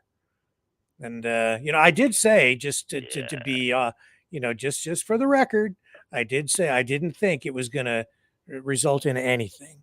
I mean, initially I was sitting back trying to assess it, and then I said, no, not this time. This is not what's happening down there. It's not anything that we need to be all that concerned about. A lot of silly things going on and so on. And it did turn into a bit of a celebrity circus at the end, in my view. But what was your assessment, John? I've been following it, and to me, it just sounded like more of a. It was just more of a get together, because they had everything blocked, like all those parks, and everything was. They didn't want no trucks down there. Yeah. So and but I've been following about 4 or 5 feeds. Different feeds. Today it was a pretty busy day. I've been watching it all day. Yeah. One guy said an interesting thing. He says, build the wall, lock the doors, and throw away the key. I heard that, yeah. That's what one guy said. And that JR guy, yesterday he tried to get one of those dogs in the car. They're Mexican dogs that get across the border somehow. I guess they swim across the river. I don't know. But he kind of fell for it, and he's feeding it, and then he tried to get it in his car. It wouldn't go in his car. He said, "No, I don't trust you." It took off. It's funny that. Do they give those? Did those dogs get citizenship, or? Really, I like that black one, but they all got fleas, Rick. They're all scratching like crazy. You see them? Yeah. They're flea mange, you dogs. might say, but sad. Yeah. It's sad. Yeah, they're all flea dogs. There was one fight there. I think it was with that guy you had on Fun 60. Travel Fun 69. Yeah. There was one. This 2 girls were fighting, and the one girl says, "Go back to your country." She says, I am in my country. I live on the reservation. You go back to your country. A lot of Indians, cowboy and Indians down there. You know? Oh yeah. I thought they were gonna duke it out the way they were talking to each other. It's entertainment for me. I knew nothing's. They have that border. I followed it all, like some other cam. They got razor all along the border, everywhere now. Yeah. They've installed, like Abbott said, 100 miles of it, but it's probably more. And so I don't know how you're going to get across that razor. I guess they'll find a way sooner or later, but Yeah. Yeah.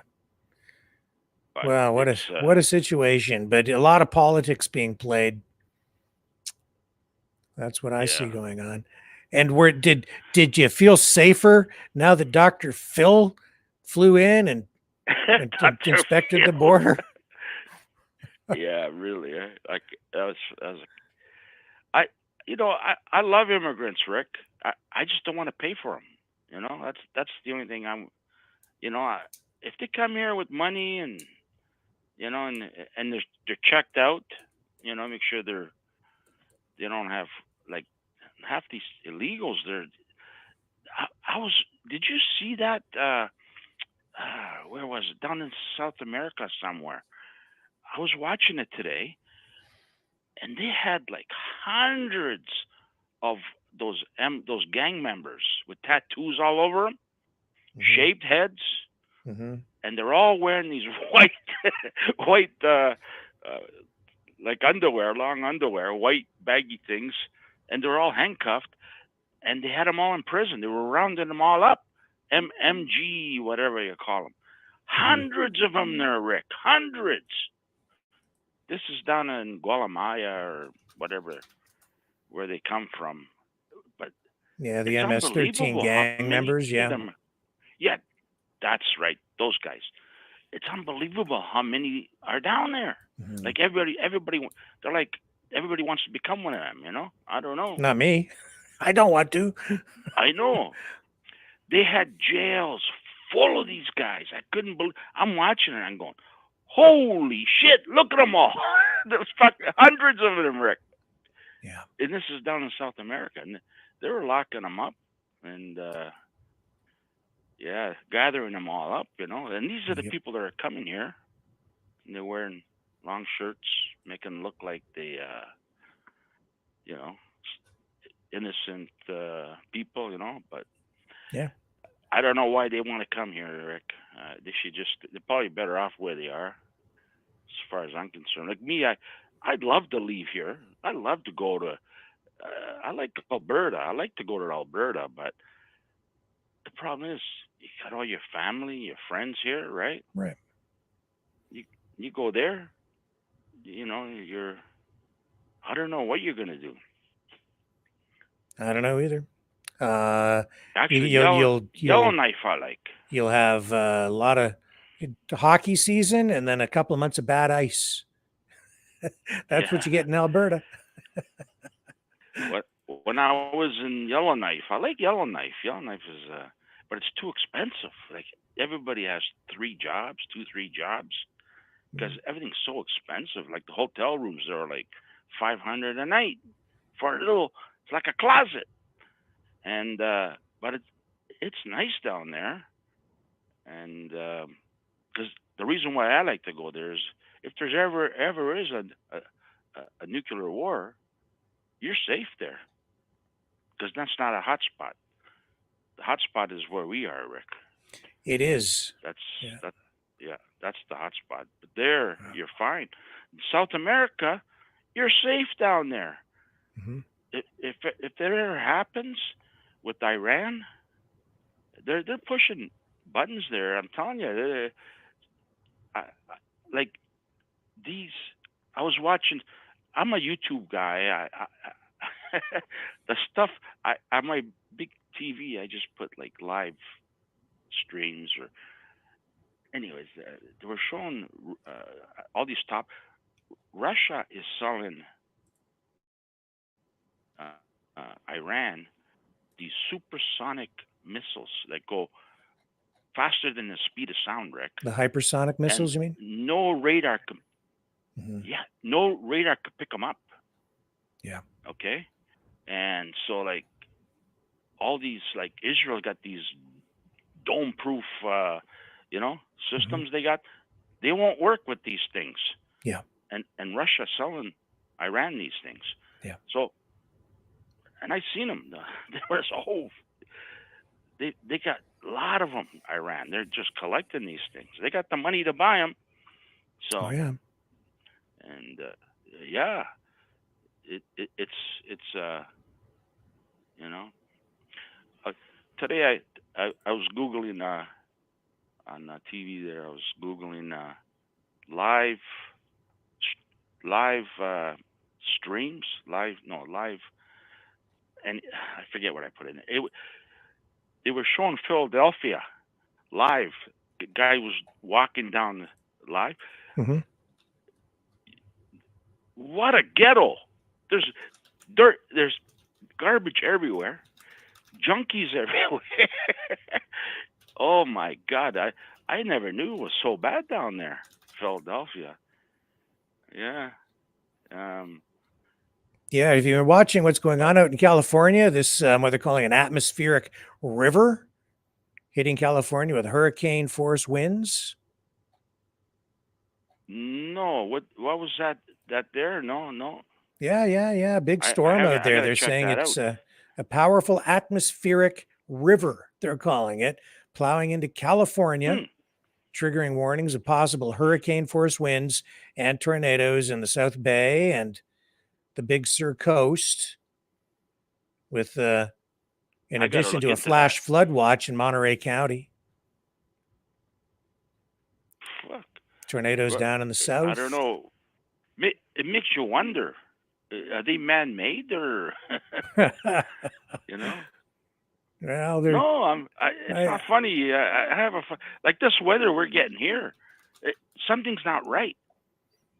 It's got to be something they're doing to the weather. Well, look at China when they had the Olympics. They had these weather planes going up there dropping their shit so it wouldn't rain, or it would snow. They were changing the weather for the Olympics. Yeah. I don't know if you remember that. I do. That was years ago, but yeah, they can seed clouds and do things that to try to manipulate the weather patterns to some degree. That's a scientific fact. Nova Scotia today, 108 centimeters of snow. Yeah, that's what 4 feet of snow, maybe more. Well, that sounds more normal to me. That sounds pretty normal. 108. Yeah, that's a lot of snow, though. That's a lot of snow. I got to tell you, though, like even back in the 90s, John, I covered, for instance, a giant storm here. They called it the storm of the century. We received over a month's worth of rain in one night, overnight. It caused drainage ditches to get clogged with like tree branches and debris, really jammed them up. And then that caused a backlog, and we got huge flooding down in the county area around where I live. And that was back in the 90s. It was the whole area was flooded out for over a week. Massive damage like I'd never seen before and haven't seen since, but that was many years ago. So these things do happen. It's just, I think sometimes these days we become more aware of it because, we're more aware of it because everybody has a cell phone now, and you see stuff on social media instantly. There's heavy duty coverage of stuff all the time, right? So I was talking to someone in PEI today, and they got a lot of snow down there. Yeah. PEI. That's what they said. Yeah, they got a lot of snow down there. So I don't know. It's we're not getting any, but I don't know. Yeah, let me just see if I can get some footage up of what's going on I don't out think there. it started yet, our winter. Oh yeah, man! Like it's been super mild here. Yeah. We've had a little bit of cold weather, but it was beautiful today. It was like gorgeous day today. Anasty was saying it was 34 degrees there, like Yeah. Florida Yeah. weather or something. Yeah. Gorgeous here today. Absolutely gorgeous. There's some shots out of California that I'm finding for you now, folks, to share with you. That's not looking too bad there. Let me pull that out. Go back. See what else I can find. Looks like it's raining there. That's all. Yeah, at this Hey, point, wherever that was did you hear from. about that? Did you hear about that 4-day of darkness we're supposed to have in February? Is this the eclipse that they're talking about? I got an email about that. No, we're gonna apparently lose power. Everything's gonna go down. All the Oh, yeah? internet, power, 4 days of dark. And I was watching this other show. I watch too many crazy shows. I know. And with this war, with this war in Iran, Yeah. what the states are doing right now, attacking these. What I hear that it's going to be a cyber war in the states. They're going to shut down all their electrical grid. Uh-huh. It's very easy apparently in the states to shut it down. So probably Canada too. Is So that we'll have right? 4 days of darkness, and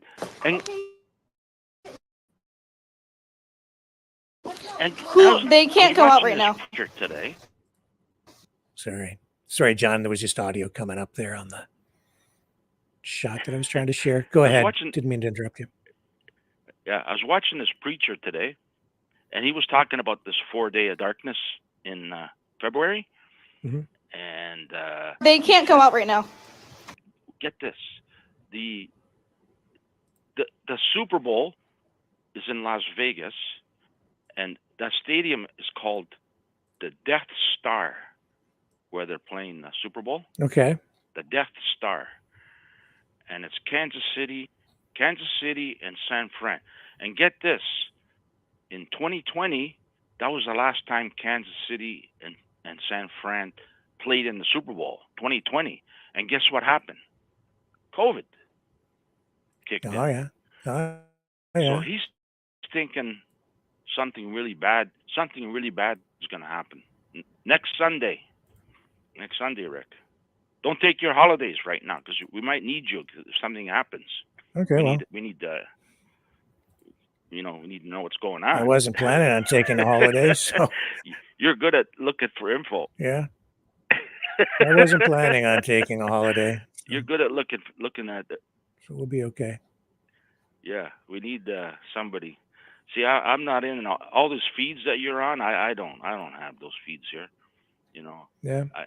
I don't even. I'm not on Facebook. I'm not on Google or nothing like that. You know, just But I just research mine. But I'm not on whatever X. So and then he was also talking about the X virus. Yeah. That's another thing he was talking about, that preacher.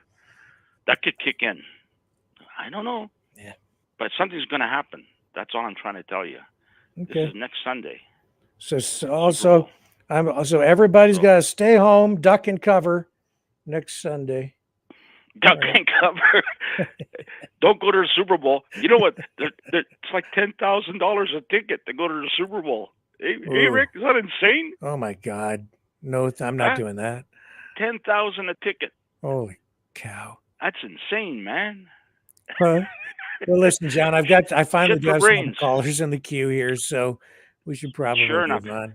So listen, yeah, if you get that shirt with the XX with the racing thing, Yep. golf style, if you get it, Yep. send it to me. If not, don't worry about it. I'm not going to sweat over it. Thank Okay. you. All right. Thank you, sir. Talk Thank to you soon. Bye. All right. Let's go to our next caller here. Who do we have on the line now? Hello. Hello. You're on the air. Hello, am I through? You're on. You might want to turn your computer down so that you don't get the audio echoing in the background and then the delay. It'll confuse you. Yeah. Well, I just want to say hello to all the Mavericks. I've been watching your show for just over 2 years. Oh. And followed you after lockdown. But I need to tell people in your country what's happening in Europe. It's gone absolutely crazy. It's got to a stage now that people are being called up in Europe from Romania all the way through. And it's getting pretty serious. Can you hear me? Because I've turned it down that low on the computer. And now it's just speaking to me because I've never rung him before in my life. Yeah, can you speak into the phone a little bit more directly? You're a little bit muffled. Right. Right. Can you hear me now? Yeah, we can hear you. Where exactly are you calling from? I'm calling from Spain. I'm calling from Spain. Spain, okay. And are you seeing a lot of protests there, or what's happening on the ground? Massive protests with all over Europe. Every European country now. The farmers are all out on strike. They're barricading the roads. There's literally the food supply now is getting pretty desperate. I see. And in your particular community, what's it like to, say, go to the supermarket? Walk us through that and tell us what it's like. Obviously, the whole world is inflation.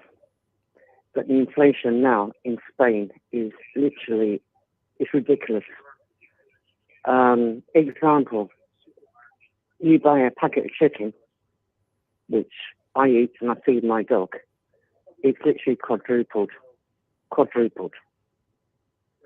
In France, the shelves are literally half empty.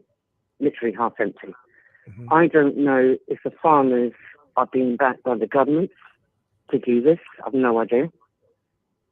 But now it's got to a stage that the no-fly zone area in Belarus is serious.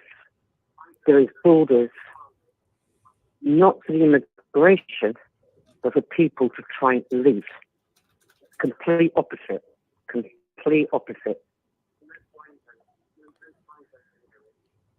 I see. Yeah, I am still having a little trouble hearing you, so I'm just a little bit distracted while I'm clicking buttons trying to fix things here with you. And what part of Spain exactly do you live in? Alicante province. Okay. Alicante province, can you hear me now? Yeah, still a little low, but it's okay. Just try to speak clearly and we'll be all right. So it's the farmers. What other issues are you dealing with there, and what kind of instability? It's got to a stage now that the farmers, you have massive protests, not just the farmers in Spain. You have Catalonia who want to go independent. What was his name? Franco. The atmosphere feels like that at the minute. I cannot explain it. You know, I was born in London, back in the UK. Yeah. But I've never felt so many bad vibes ever in my whole life, literally. Yeah, I'm just looking at footage here, trying to find some footage of what's going on in Spain. And, it's hard to tell what's real and what's sort of fabricated these days, and what's new and what's old. When I'm looking at this stuff, I'm seeing footage of, manure being dumped on government buildings in different countries, but some of this stuff I've seen before. So it's, sometimes a little misleading to share some of these images, but it's hard for me to know. So I'm glad you're calling in to tell us, what's happening like today. So are there protests, big ones happening like today? There's been protests in Madrid for the last 2 months. Massive protests. Okay, and how's the government responding? Are they cracking down on these protests? The trouble with Spain, you have the same as the rest of the world, left wing, right wing. And the fact of the matter is you've got Catalonia who want to pull out of the whole system. Mm-hmm. Same as the UK with the Scottish want to pull out. Yeah. They're not allowed to. So they're protesting against amnesty. You have that. Then you have people in Andalusia, which is becoming complete, I wouldn't say what's the side? What's the word? On the side of Hitler, basically. Let's put it that way. Okay. Yeah. So fascism. So are you seeing a Massive, rise in massive fascism? Yeah, a lot of fascism. We're seeing, I think, a rise of nationalism, ethno-nationalism, outright fascism in many countries around the world now. It's a new rise of that ideology for sure, and fueled by inflation, uncertainty, anger, discontent with government, fear, prejudice, of course. Yeah. And it seems like a lot of this is being choreographed, planned, manipulated by political powers of some kind. What's your opinion on that? I totally agree, because even down to the farmers protesting, I also saw who was behind that, who was doing that. Mm-hmm. Because if the farmers come out and they barricade the roads, literally in many parts of Europe now, the roads are barricaded. And therefore, I thought in my soul, this is being done deliberate. Yeah. Because that brings down the food supply. Yep. That also brings the prices up. And it wasn't until today I found out about Belarus and Poland saying there's no fly zone. And it comes into force as from today, the 5th of February, until February. That's a long time. Yeah. A bit like lockdown. The really concerning thing for me is that we are at war. The war is expanding, escalating.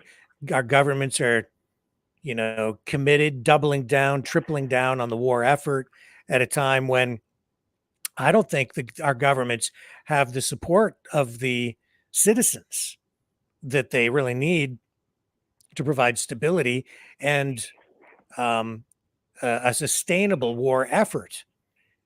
It seems there's so much instability that's being fueled by political activism and economic distress that in itself is leaving our countries vulnerable at a time when we are at war.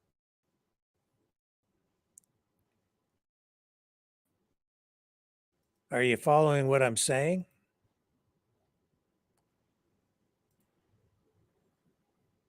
Sorry, did I lose you? Yeah, I lost the call. He dropped off there. It wasn't the greatest connection. I'm sorry about that, folks. Maybe we'll get him back on another day. Let's move on to our next caller. I think it's Dom Palm, if I'm not mistaken. Hello, Sir Richard. There you are. Hello. It is. Well, welcome back. It is. I've been in the hospital. And now I'm recovering from surgery. So I missed a few of your shows naturally, but I'm a bit, and I'm welcome to be back. And boy, did I ever wish I could get on your show while I was in the hospital, but I was so in much pain and so drugged up with painkillers. But anyways, I'm home now, and I've been watching that, JLR Investigates for over a week now. Mm-hmm. And he has some very good shows. And I saw one the other day where he went with some kind of sheriff or border guard, and he went along where the people were coming up, the immigrants or asylum seekers, I should say, and they were coming up. And so anyways, they were finding bags of changed clothes, and they all get new clothes on the other side. So someone's funding that.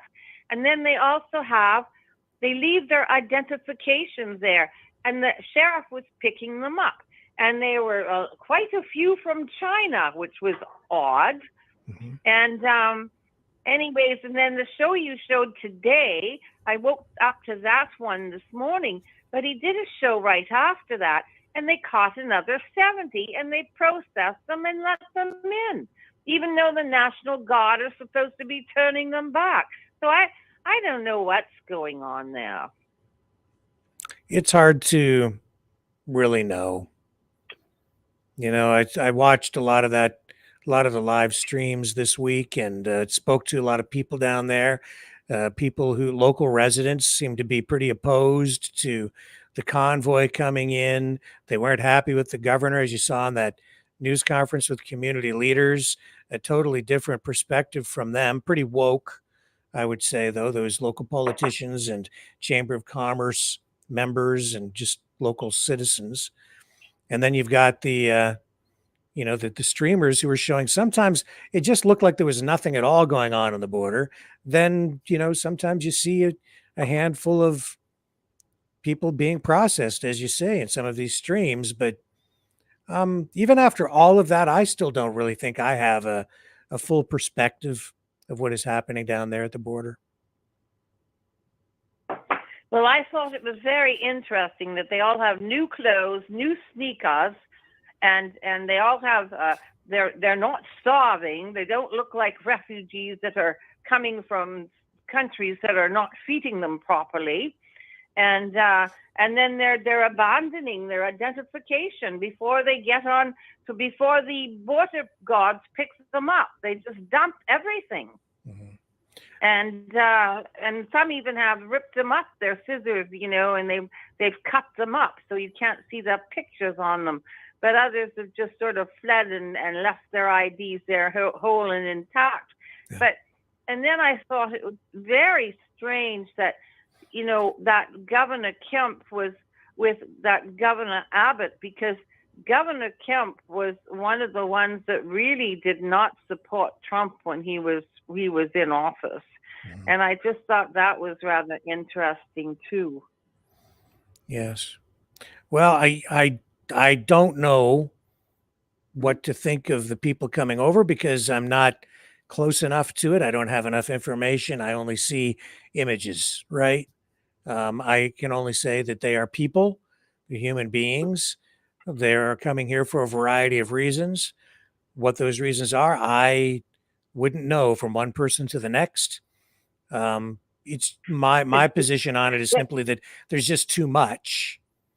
And especially here in Canada, we can't handle the volume of the people coming in. It's just too much. So they need to back it off. But well, I notice when I go grocery shopping, there's lots of new people in, and they're paying with U.S. dollars at the grocery stores. Interesting. I haven't noticed that. Yeah, and that's on Vancouver Island, and they are coming from Africa. They're coming from all over here, and I don't know how they're getting in and who's paying for it, but they're obviously they're well looked after. Let me tell you that. Yeah. And while other people are not well looked and barely surviving, so it's a very suspicious situation, in my opinion. And it is very, very suspicious. And that's all I want to say. But I trust to let you know I was better now. But and yes, and in regards to what Sir Johnny was saying, I've been hearing a lot about that 3 or 4 days of darkness as well. I've been hearing about it for over a year, and they've just sort of been building up to it. But it now seems like the warnings for to getting closer, and so I would say that we might see some kind of. Some people say that they're going to switch to a Starlink system. I don't know if that's true or not, but we'll see. But anyways, it is a good idea to have several days of food and water, if not several weeks of food and water stored in your house.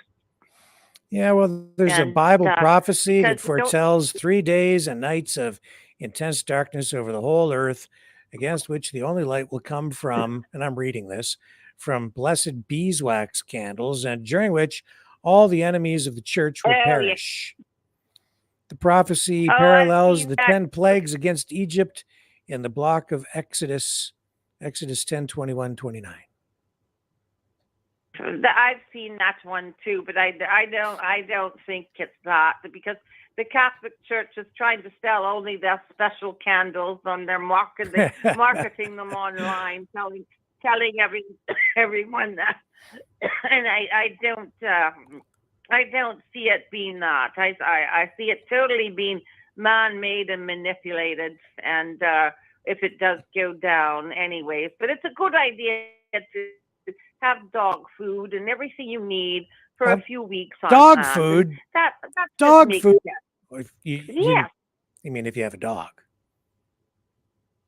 It's dog food, yes, if you have a dog, and cat food if you have a cat, and chicken food if you have chickens. Good, because I don't want to eat the dog food. I'm gonna go get me some people food, and it ain't gonna have no bugs in it. Well, I'm very limited in my diet right now. I can only eat certain things for several weeks, so it's good. No fat and no dairy, and oh God, I love dairy, and so I'm quite limited. But I hope to be back in full form soon, and at least getting back on this show is bringing my feisty nature back. I noticed that, and I need that. Yeah, and we did miss you, Pam. We knew you were in the hospital getting all doctored up, and I'm glad that you're feeling better and starting to get back on your feet. So that's very encouraging, and I'm glad that you called in tonight. Well, it was so lovely. The minute I got home from the hospital, the phone rang, and it was Annecy, and she said, "We're missing you. Where are you all right?"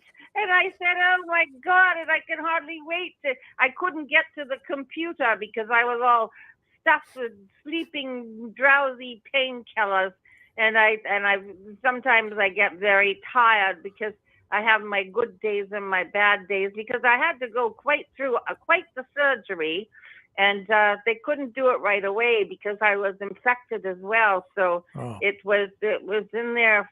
Yeah, I was normally you only go in for 2 days, but I had to be there for a whole week. My. So anyway, but I just wanted to say thank you to all the lovely Mavericks for being so concerned and giving me little advice when I got home, and I'm following some of the advice. Some of them said, what to eat, and spices, and herbs and things like that, and foods, and they'd been through the same similar operation. So it was quite nice. So I just want to say thank you to everyone. Well, thank you, Pam. It's now the bottom of the hour, so we'll wrap up. But thank you for calling in, and I'm so glad you're finally getting on the mend there. All right, my dear. You take care. Okay, you too. And we'll talk again real soon. Looking forward to the next call. And you take it easy. Okay? And I will. Go easy on that dog food. Richard. I think I'm eating chicken food with all the mushy grains like oatmeal and things that I have to eat. Good. Yeah, just steer clear of those bugs. All right. Talk to you later. All right. Let's see. Toodaloo. Bye. And that ends that. And there we go. The end of the call-in show. So thank you, everybody, for joining us here on the program again tonight. It's been a good show. We're going to wrap up, though. Started a little bit later than normal tonight, as we sometimes do, at 7 p.m.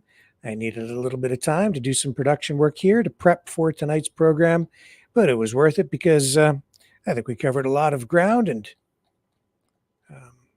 we were able to share some pretty important stories with you tonight. I'll be back tomorrow night, 6 p.m. Eastern Standard Time on the flip side. Love you guys. Later.